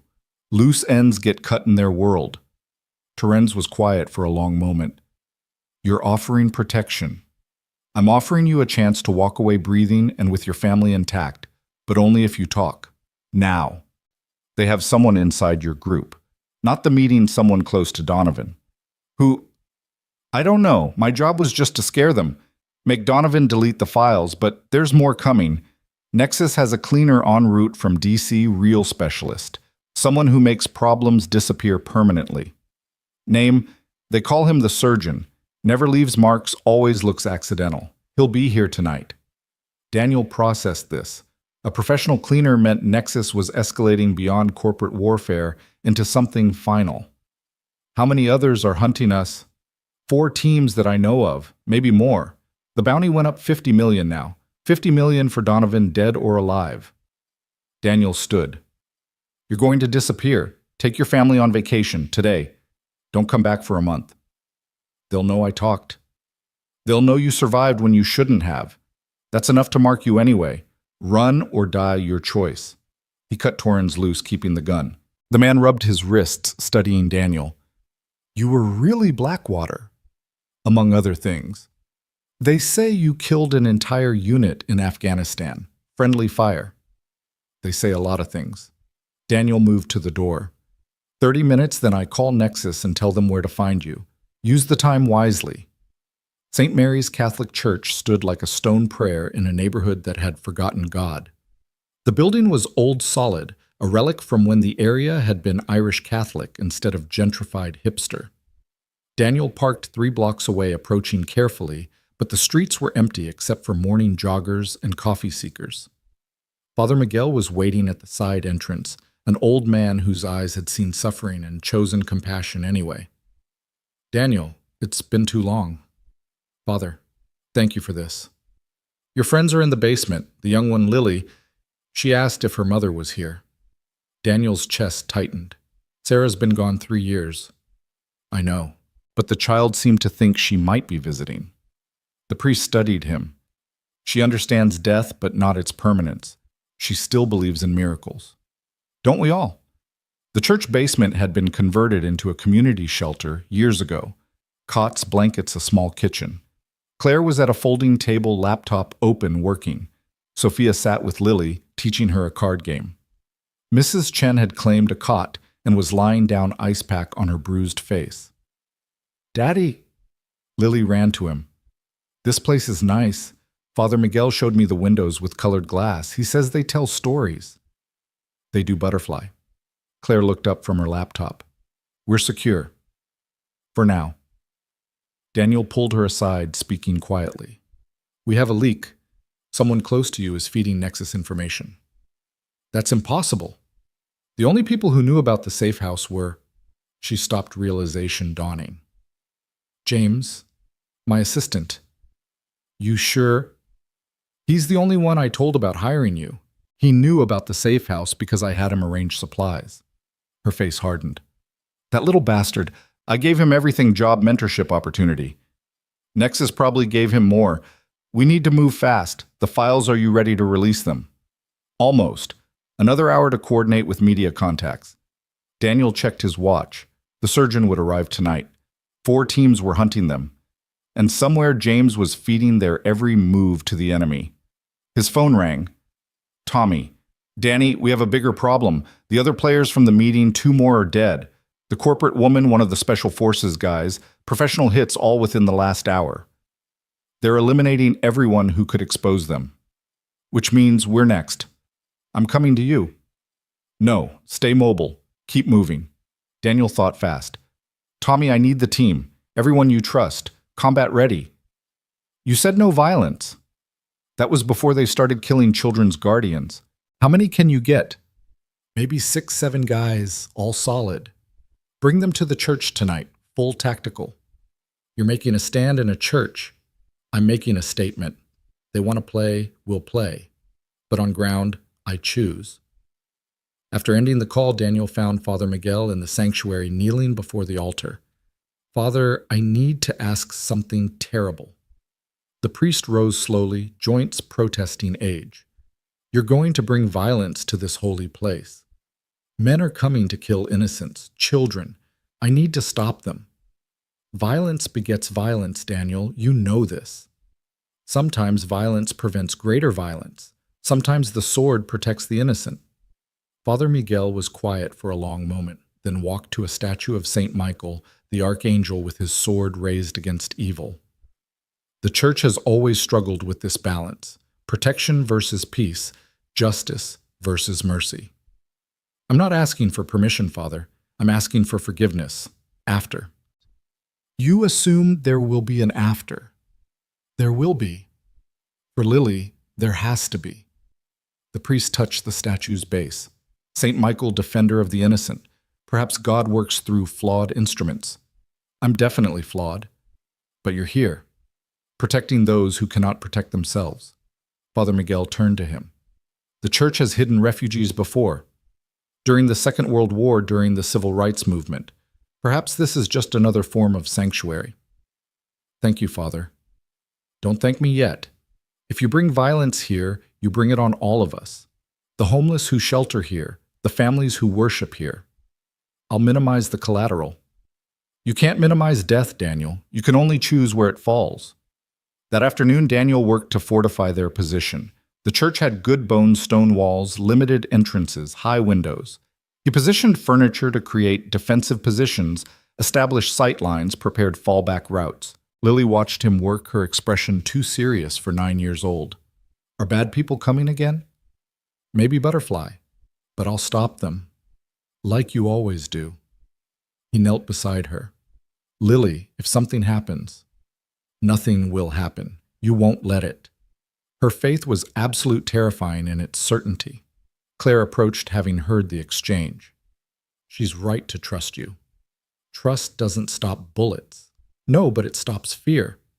And fear is what Nexus wants. They want us terrified, making mistakes. She held up her laptop. I'm ready. One click and everything goes public. Wait until tonight, when they come. You're sure they'll come? $50 million, sure. They can't let you survive with those files.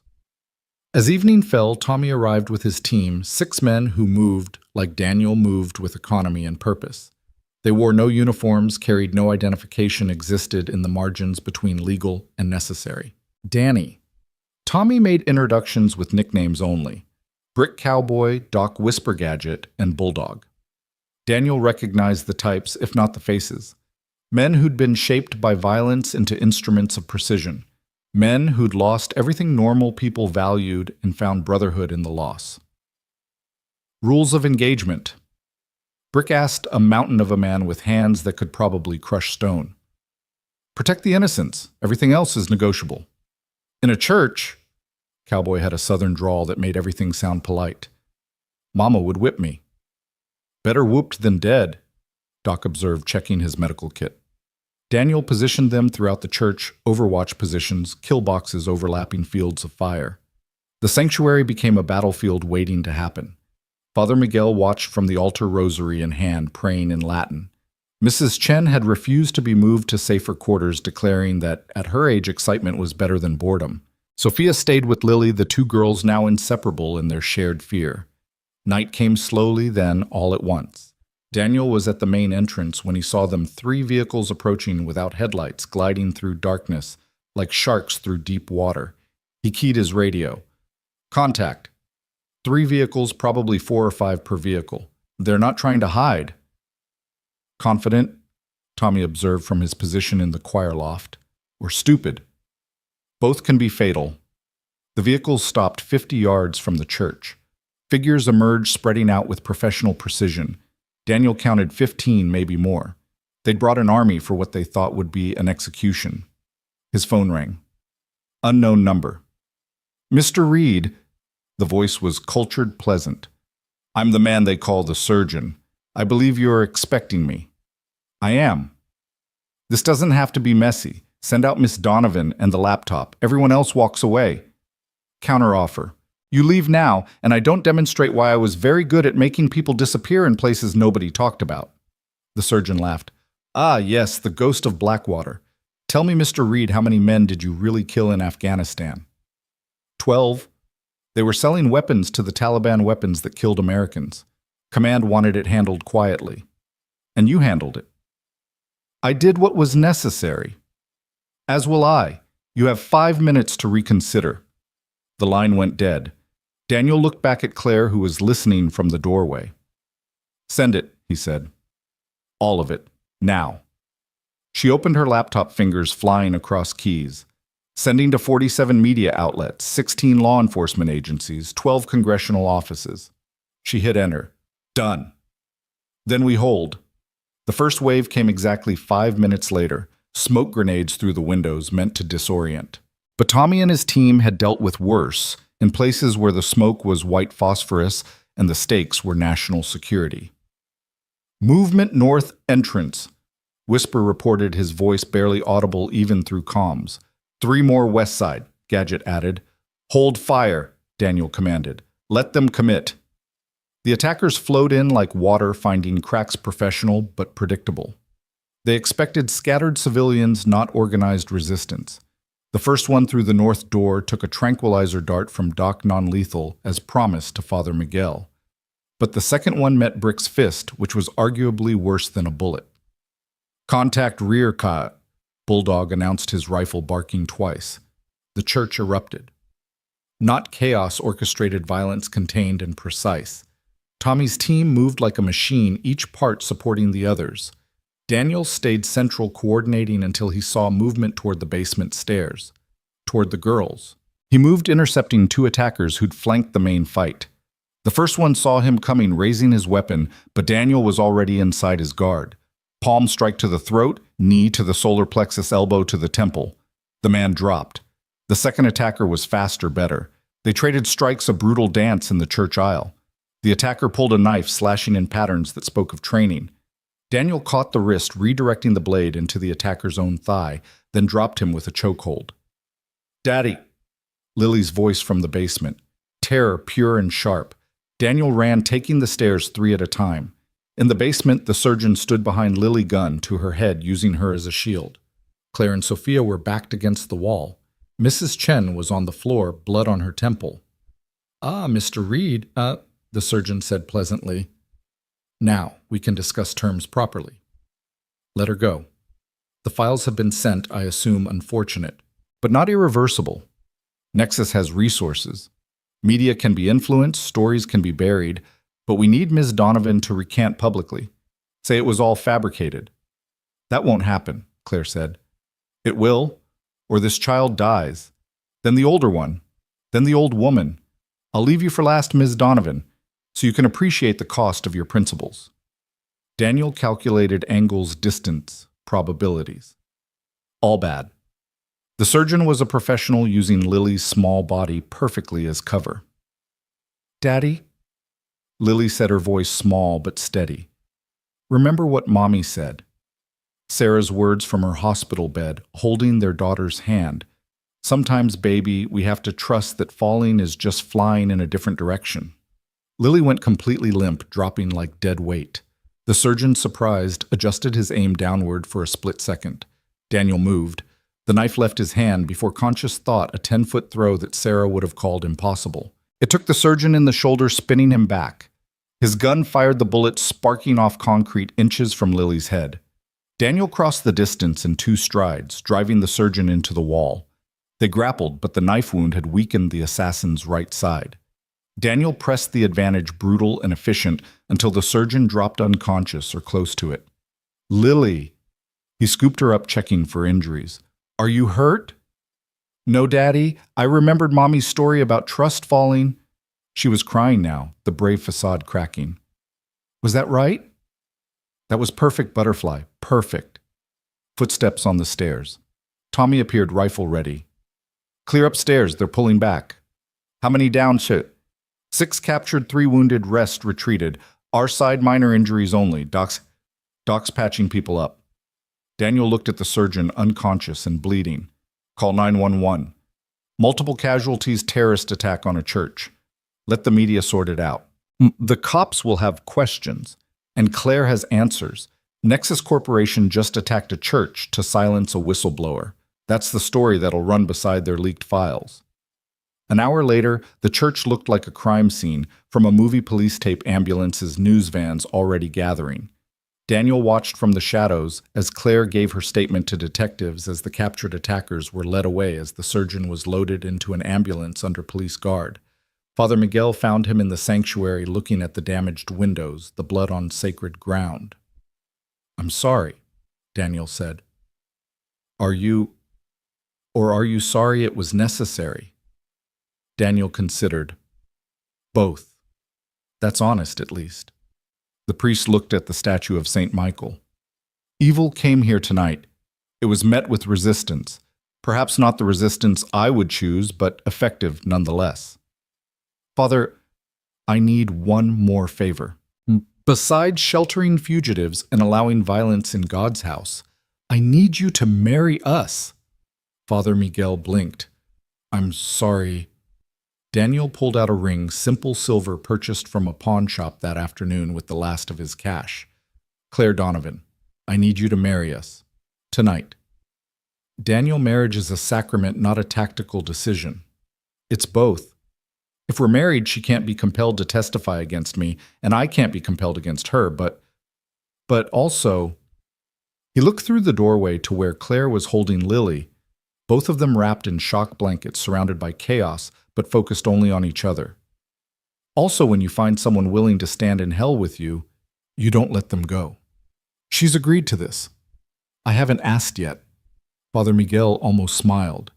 You're proposing marriage after a gunfight in a damaged church with police everywhere. Can you think of a more honest moment? No pretense, no illusions, just truth and choice. The priest sighed. I'll need witnesses. Tommy and Mrs. Chen. It's highly irregular. Father, nothing about tonight has been regular. Daniel found Claire outside giving her last statement to the police. When she finished, he pulled her aside. We need to talk. About what happens next, I've been thinking with the files, Public Nexus will have to focus on damage control. They can't afford to keep hunting us. Not about that. He pulled out the ring. About this. Claire stared at it, then at him. Daniel Reed, are you proposing? I'm suggesting a merger for practical and personal reasons. Romantic, very romantic, but she was almost smiling. This is insane. Everything about the last 3 days has been insane. But you sat on my floor painting planets with my daughter. You trusted me when trust could have killed you. And when they came for us, you didn't run. Neither did you. I'm trained not to. You're not. That makes you braver. Claire looked at the ring, simple and honest against the chaos around them. What about Lily? She already asked if you were going to be her new mom. Apparently, she and Sophia discussed it and decided it would be acceptable. The children negotiated our relationship. They're practical, like us. Claire took the ring, studying it. 3 days, Daniel. We've known each other 3 days. Sarah and I dated for 2 years before marriage. We thought we knew everything about each other. We were wrong. Knowledge isn't time, it's truth under pressure. And I've seen your truth. You've seen me terrified. I've seen you brave. There's a difference. She slipped on the ring. It fit perfectly, which felt like a sign. Father Miguel, waiting inside, Tommy and Mrs. Chen as witnesses. Lily, wouldn't miss it. They were married at midnight in a church with broken windows and blood on the floors, with sirens as wedding music and police lights as atmosphere. Lily stood as flower girl scattering dandelions she'd picked from the church garden. Sophia was maid of honor, still in shock, but smiling. Mrs. Chen cried, telling everyone who'd listen that she'd known it would happen from the start. Tommy was best man, his rifle leaning against the altar. Do you, Daniel, take this woman to protect and serve in corporate warfare and domestic tranquility till death do you part? Wrong words. Father Miguel corrected, but he was smiling. Right sentiment, Tommy replied. The actual vows were simple, traditional. But when Father Miguel asked about rings, Claire stopped him. I have something. She pulled off her father's signet ring worn on a chain around her neck. It's not much, but it's perfect, Daniel said, letting her slide it onto his finger. Too big, but that could be fixed. Everything could be fixed with time and intention. I now pronounce you husband and wife, Father Miguel said. May God have mercy on you both. Daniel kissed his new wife while their assembled, battered family applauded. It should have felt rushed, desperate, a decision made under duress. Instead, it felt like coming home after a long, violent journey. So, Claire said against his lips, what now? Now we disappear for a while. Let the lawyers and media sort out Nexus. I know a place cabin in Wisconsin completely off the grid. We can stay there until things calm down. All of us. Daniel looked at their strange family. Lily already calling Sophia her sister Mrs. Chen, insisting she wasn't too old for adventures, Tommy promising to visit with supplies and gossip. All of us, he confirmed.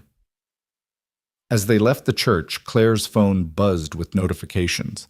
Every major news outlet was running the Nexus story. Stock futures were crashing. Congressional hearings were being called. The $50 million bounty had become worthless. Killing them now would only confirm the truth of the exposed files. They'd won.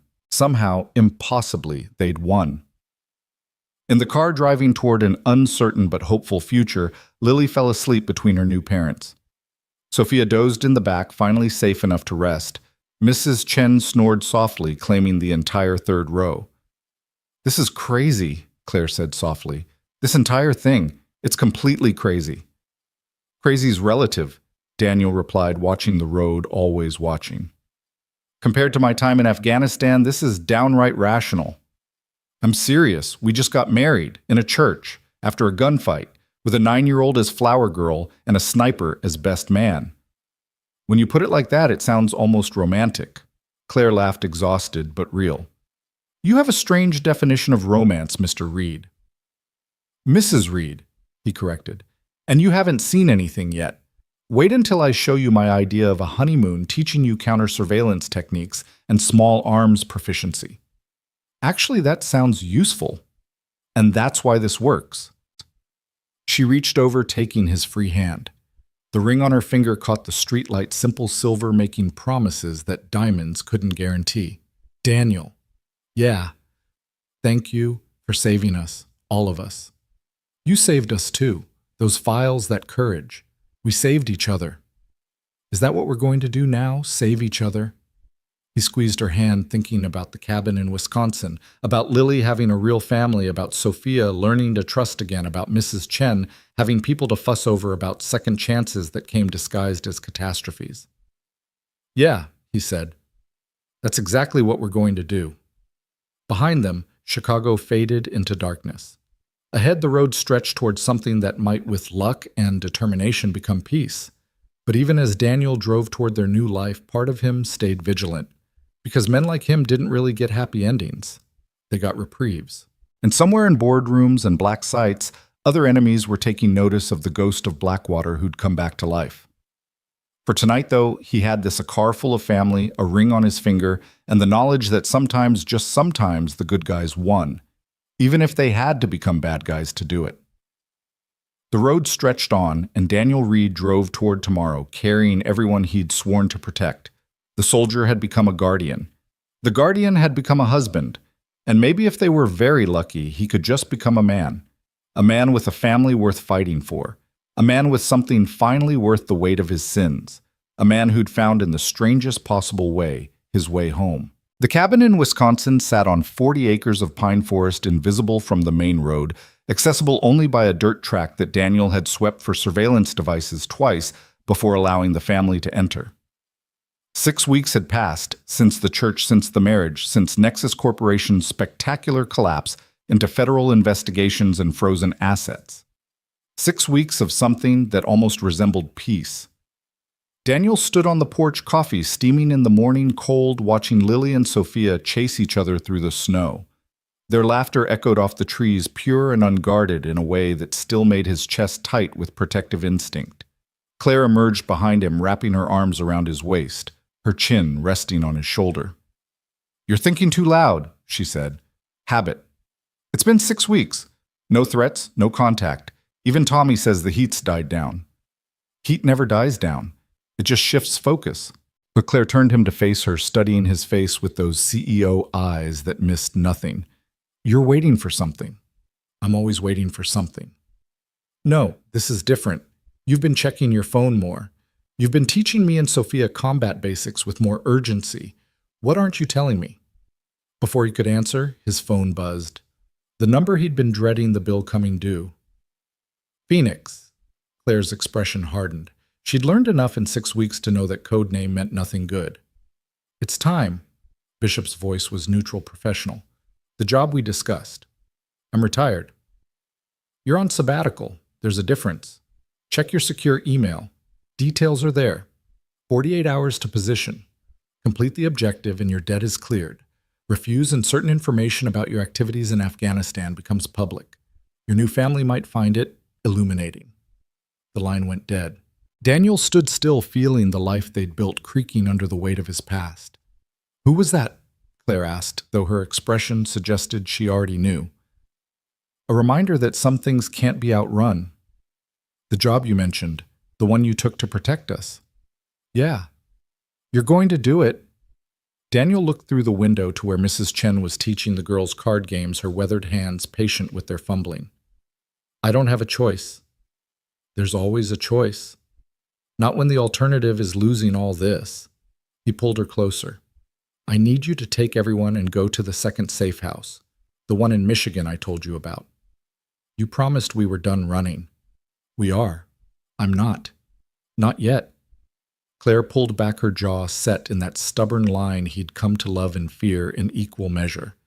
Then I'm coming with you. Claire, no. You don't get to make unilateral decisions about our safety anymore. We're married, partners. That means we face things together. This isn't corporate warfare. This is wet work, black ops, assassination. She used the words deliberately, watching him flinch. I've been reading Daniel, learning about your world, and I know you can't do this alone, not anymore. You have too much to lose now, and that makes you vulnerable. It makes me dangerous. To yourself most of all. She took his face in her hands. Let me help. I can be your logistics, your backup, something. And the girls, Tommy's coming tomorrow, right? For the supply run. He and Mrs. Chen can watch them for 3 days. Daniel wanted to refuse every protective instinct screaming against involving Claire in this part of his life. But she was right. He was different now, weighted with connections that could make him hesitate at crucial moments. If you come, you follow my lead, absolutely. No questions, no hesitation. Agreed. And we tell the girls we're going on a brief business trip. They don't need to know that Daddy's going to kill someone. Lily's voice from the doorway, small and knowing. Daniel's blood froze. His daughter stood there in her snowsuit cheeks, red from cold eyes, too understanding for 9 years old. Butterfly. I heard the phone. I know that voice makes you scared. She walked to him, taking his hand with complete trust. Are you going to hurt bad people? Daniel knelt to her level, searching for words that wouldn't be lies but wouldn't destroy her innocence. Sometimes to protect good people, someone has to stop bad people. And you're the someone. This time, yes. Lily considered this with that serious expression that reminded him so much of Sarah. Will you come back? Always. Promise. I promise. She hugged him tight, then pulled back. Claire's going too. I might be, Claire said carefully. Good. Daddy needs someone to watch him. He thinks he's alone, but he's not. Lily looked between them. Sophia and I will take care of Mrs. Chen. We're responsible now. The simple declaration broke something in Daniel. This was what he'd been trying to protect, not just their physical safety, but their ability to be children. And here was his daughter, 9 years old already, learning to carry weight she shouldn't have to bear. That night, after the girls were asleep, Daniel opened the secure email. The target was a man named Victor Kozlov, arms dealer operating out of Detroit, selling weapons-grade plutonium to the highest bidder. The kind of sale that could put nuclear capability in the hands of terrorists or rogue states. Jesus, Claire breathed, reading over his shoulder. This is real as it gets. And the government can't handle this officially because Kozlov has diplomatic immunity. He's technically a cultural attaché at the Russian consulate. Touching him officially means international incident. So they send you. They send someone who doesn't exist to remove someone who shouldn't exist. Claire studied the intelligence package photos, schedules, security details. Her business mind was already working scene patterns. He has a weakness. Everyone does. No, look. Every Thursday he goes to the same restaurant, the Silver Moon, high-end exclusive. He takes his mistress.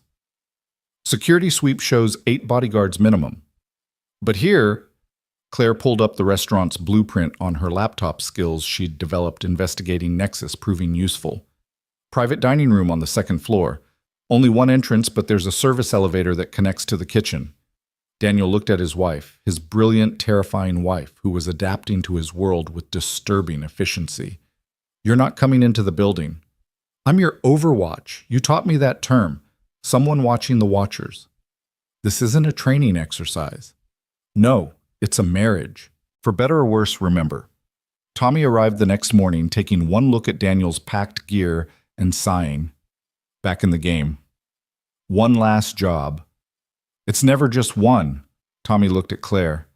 And you're going with him. Someone needs to make sure he comes home. That someone should be me or the team. The team doesn't have as much invested in his survival, Claire said simply. Tommy considered this, then laughed. You know what? You're right. Danny, your wife, has bigger balls than half my unit. Thanks, I think, Claire said. They left that afternoon after lengthy instructions to Mrs. Chen about the girls' routines after promises to Sophia that they'd be back soon after one last hug from Lily that lasted just a little too long. The drive to Detroit took 6 hours, Daniel teaching Claire fieldcraft as they went, how to spot surveillance, how to establish safe communication, how to disappear in plain sight. You're a natural at this, he said, as she successfully identified the third tail car he'd arranged for Tommy to put on them as practice. I spent 20 years in corporate America. Paranoia and strategy are prerequisites. They checked into separate hotels under different names, meeting at a third location, a coffee shop with good sight lines and multiple exits. Claire had transformed herself with surprising skill, her CEO polish replaced with middle American tourist blandness.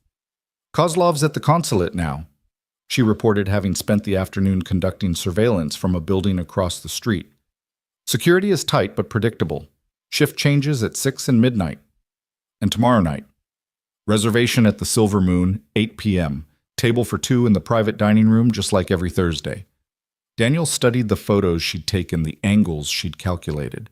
His wife had become something he'd never expected an operational asset. I need you to understand something, he said. Once this starts, there's no stopping. No hesitation. If things go wrong, I follow the extraction protocol you taught me. Rally point alpha, then beta if compromised. She recited it perfectly. Daniel, I understand the stakes. Do you understand what it means? What I'm about to do. This isn't self-defense or protecting innocence. This is premeditated murder. Claire was quiet for a moment. No, it's preventing mass murder. That plutonium Kozlov's selling could kill thousands. You're not the villain here. I'm not the hero either. No, you're something more complicated. You're necessary. That night, Daniel sat in his hotel room assembling the weapon he'd acquired from one of Tommy's contacts, untraceable, reliable, quiet. His hands moved automatically, muscle memory from 100 similar nights in places that didn't officially exist. His phone buzzed. A text from Lily. Daddy, I love you. Sophia says love is protection. Be protected. He stared at the message, feeling the weight of every choice that had brought him here. Then another text from Claire. In position, eyes on target arriving, 8 bodyguards, 2 advance, 6 close. You were right about the pattern. Daniel moved, becoming the ghost he'd once been. The service entrance Claire had identified was minimally guarded. One man bored, scrolling his phone. Daniel approached from behind, chokehold applied with precision. The guard went down unconscious, zip-tied and gagged in seconds. The service elevator was ancient, creaking as it rose. Daniel counted floors, visualizing the blueprint Claire had shown him. Second floor, turn left, third door. The private dining room where Kozlov held court, believing himself untouchable. The hallway was empty. Claire's doing. She'd called in a fire alarm to the kitchen, drawing staff away. 30 seconds, maybe 45, before they realized it was false. Daniel opened the door silently. Kozlov sat facing away, gesturing with a wine glass, telling his mistress about deals that would reshape global terror. 2 bodyguards flanked him, but they were watching the main entrance, not the service door. The first guard turned as Daniel entered, hand moving to his weapon. Daniel's knife took him in the throat, silent and final. The second guard managed to clear his holster before Daniel's elbow crushed his windpipe. Kozlov turned, wine-spilling eyes widening in recognition of death approaching. Wait. Victor Kozlov, Daniel said quietly. You've been judged. I have money. You have plutonium, and buyers who would use it to burn the world. The mistress screamed. Daniel ignored her, focused on Kozlov, who was reaching for something under the table, a panic button, a weapon. It didn't matter. The shot was quiet, suppressed to a whisper. Kozlov fell back, a neat hole in his forehead, surprise frozen on his face. The plutonium deal would die with him. The network scattered, the threat neutralized. The mistress was still screaming. Daniel zip-tied her to the chair. She'd be found questioned, released. Collateral witness, not collateral damage. Moving, he said into his calm. Guards responding to the fire alarm are returning. Claire's voice steady despite what she'd just heard. Main stairs compromised. Take the west fire escape. Daniel moved down metal stairs slick with Detroit winter into an alley that smelled of garbage and broken dreams. A car waited Claire behind the wheel, engine running. Drive normal, he said, sliding into the passenger seat. She pulled out smoothly, just another couple leaving dinner, but her hands were trembling slightly on the wheel. You okay? He asked. I just listened to you kill someone. Yeah. It was quieter than I expected. Usually is. They drove in silence until they reached the highway Detroit falling away behind them. Finally, Claire spoke. Do you feel anything? Daniel considered lying, then chose truth. Relief. That it's over. That it was clean. That I'm driving away with you instead of in a body bag. Not guilt. Kozlov was going to enable mass murder for profit. Whatever guilt I might feel is outweighed by the lives saved. Is that how you rationalize it? That's how I survive it. Claire took one hand off the wheel, finding his in the darkness. I'm glad you survived it. Even knowing what I am, especially knowing, because what you are is a man who does terrible things for necessary reasons, and then comes home to make pancakes for his daughter. They switched cars twice following the extraction protocol Daniel had designed. By dawn, they were crossing into Wisconsin, the sunrise painting the snow-covered fields gold. It's beautiful, Claire said. Yeah. We're going home. Yeah. To our daughters. The word hung between them, daughters plural. Sophia had become his as surely as Lily had become Claire's. Daniel. This was the last time, right? The debt to Bishop, it's paid. It's paid. Then we're free. Daniel thought about the bodies he'd left in Detroit, about the plutonium that wouldn't reach terrorist hands, about the price of safety in a dangerous world. As free as people like us get. The cabin appeared through the trees, smoke rising from the chimney. Before Daniel could park, the door burst open. Lily and Sophia ran out, followed by Mrs. Chen, moving at a more dignified pace. Daddy Claire! Lily launched herself at them, trusting completely that they'd catch her. They did. We made breakfast, Sophia announced. Well, Mrs. Chen made breakfast. We helped. Sort of. Burned the first batch of pancakes, Mrs. Chen added, but the second batch is acceptable. They went inside where the table was set for 6, where normalcy waited like a gift. Daniel watched his family eat breakfast. Claire helping Lily with syrup, Sophia telling stories about the card game she'd won, Mrs. Chen fussing over everyone's plates. This was what he'd killed for. This moment, this morning, this impossible family built from violence and circumstance and choice. His phone buzzed. A message from Bishop, debt paid, you're clear, stay retired, Phoenix. Next time won't be so clean. Daniel deleted the message, then removed the SIM card, crushing it under his heel. That life was done. Had to be done. Everything okay? Claire asked, noticing. Everything's perfect. And for a moment it was. They were altogether safe, the threats neutralized or distant. The cabin was warm, the coffee was strong, and Lily was laughing at something Sophia had said. But Daniel knew better than to trust perfect moments. They were gaps between storms, not destinations. Somewhere other threats were gathering. Other enemies were taking notice. The ghost of Blackwater had been seen in Detroit, and ghosts were supposed to stay buried. A car engine in the distance growing closer. Daniel tensed, hand moving to the weapon he always carried now. But it was just Tommy's truck arriving for the supply run he'd delayed to watch the girls.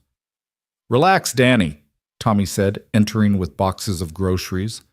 Though that paranoia is probably why you're still breathing. Any chatter? Daniel asked quietly. About Detroit. Some whispers, but Kozlov had enough enemies that nobody's looking too hard at who pulled the trigger. Tommy paused. You know this won't last, right? This peace, I know. But you're going to pretend. Daniel looked at his family, his impossible, beautiful family. I'm going to try. Tommy clasped his shoulder. That's all any of us can do, brother. That afternoon, Daniel taught Lily and Sophia basic self-defense in the barn, Claire watching and occasionally correcting their form with disturbing accuracy. Mrs. Chen knitted in the corner occasionally, offering commentary about fights from her youth that suggested a more interesting history than anyone had suspected. Why do we need to know this?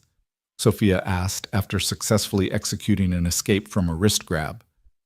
Because the world has teeth, Daniel answered, and sometimes knowing how to bite back is the difference between victim and survivor. That's dark, Sophia observed. That's honest. I like honest, Lily announced, practicing her stance, even when it's scary.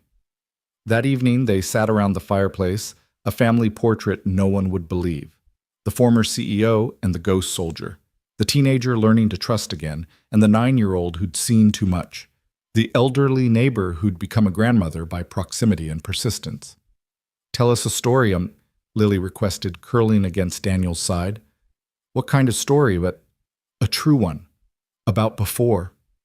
Daniel tensed, but Claire touched his hand. Tell them about the time you saved the ambassador in Prague. You know about Prague? Tommy talks when he drinks.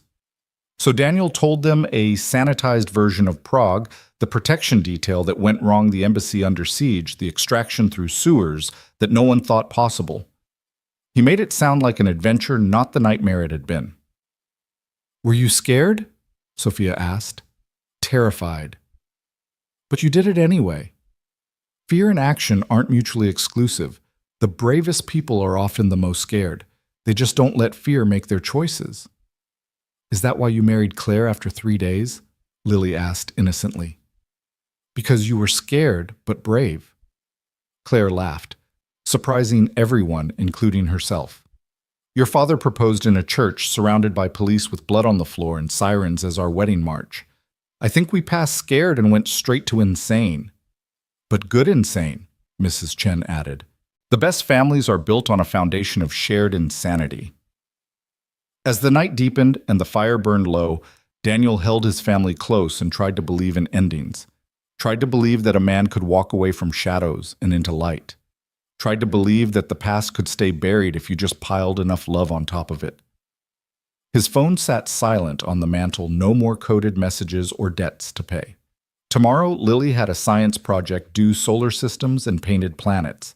Sophia wanted to learn to drive on the back roads. Claire had corporate contracts to review legitimate ones now. Mrs. Chen had announced she was teaching everyone to make proper dumplings. Normal things, possible things. Things worth protecting. Outside, snow began to fall, covering their tracks, hiding them from the world that hunted men like Daniel Reed. Inside, his daughter laughed at something Claire whispered, and for a moment, just a moment, the ghost of Blackwater believed in resurrection. Not the dramatic kind with angels and trumpets, the quiet kind where a man got to stop being a weapon and start being a father, where a CEO could stop fighting corporate wars and start building something real, where children could grow up protected but not imprisoned by fear. Daniel pulled Claire closer, felt Lily's weight against his side. Watched Sophia and Mrs. Chen debate card strategies. This was his congregation now, his mission, his reason for every terrible thing he'd done and might yet have to do. The fire crackled, sending sparks up the chimney like prayers or promises. Outside, the Wisconsin winter wrapped around them like armor made of cold and distance. They were hidden. They were together.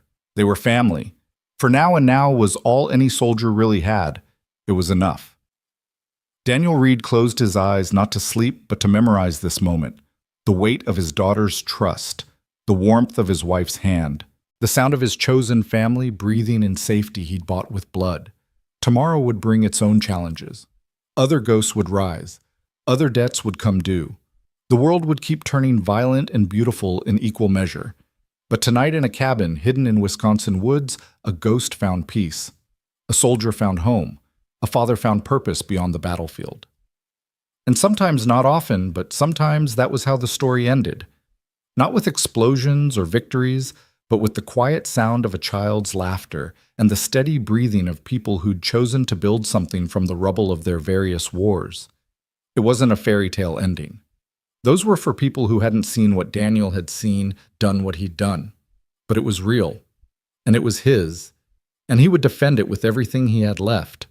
The ghost of Blackwater was gone. In his place sat Daniel Reed, husband, father, protector. A man who'd learned that sometimes the greatest victory wasn't in the battles you won, but in the ones you no longer had to fight.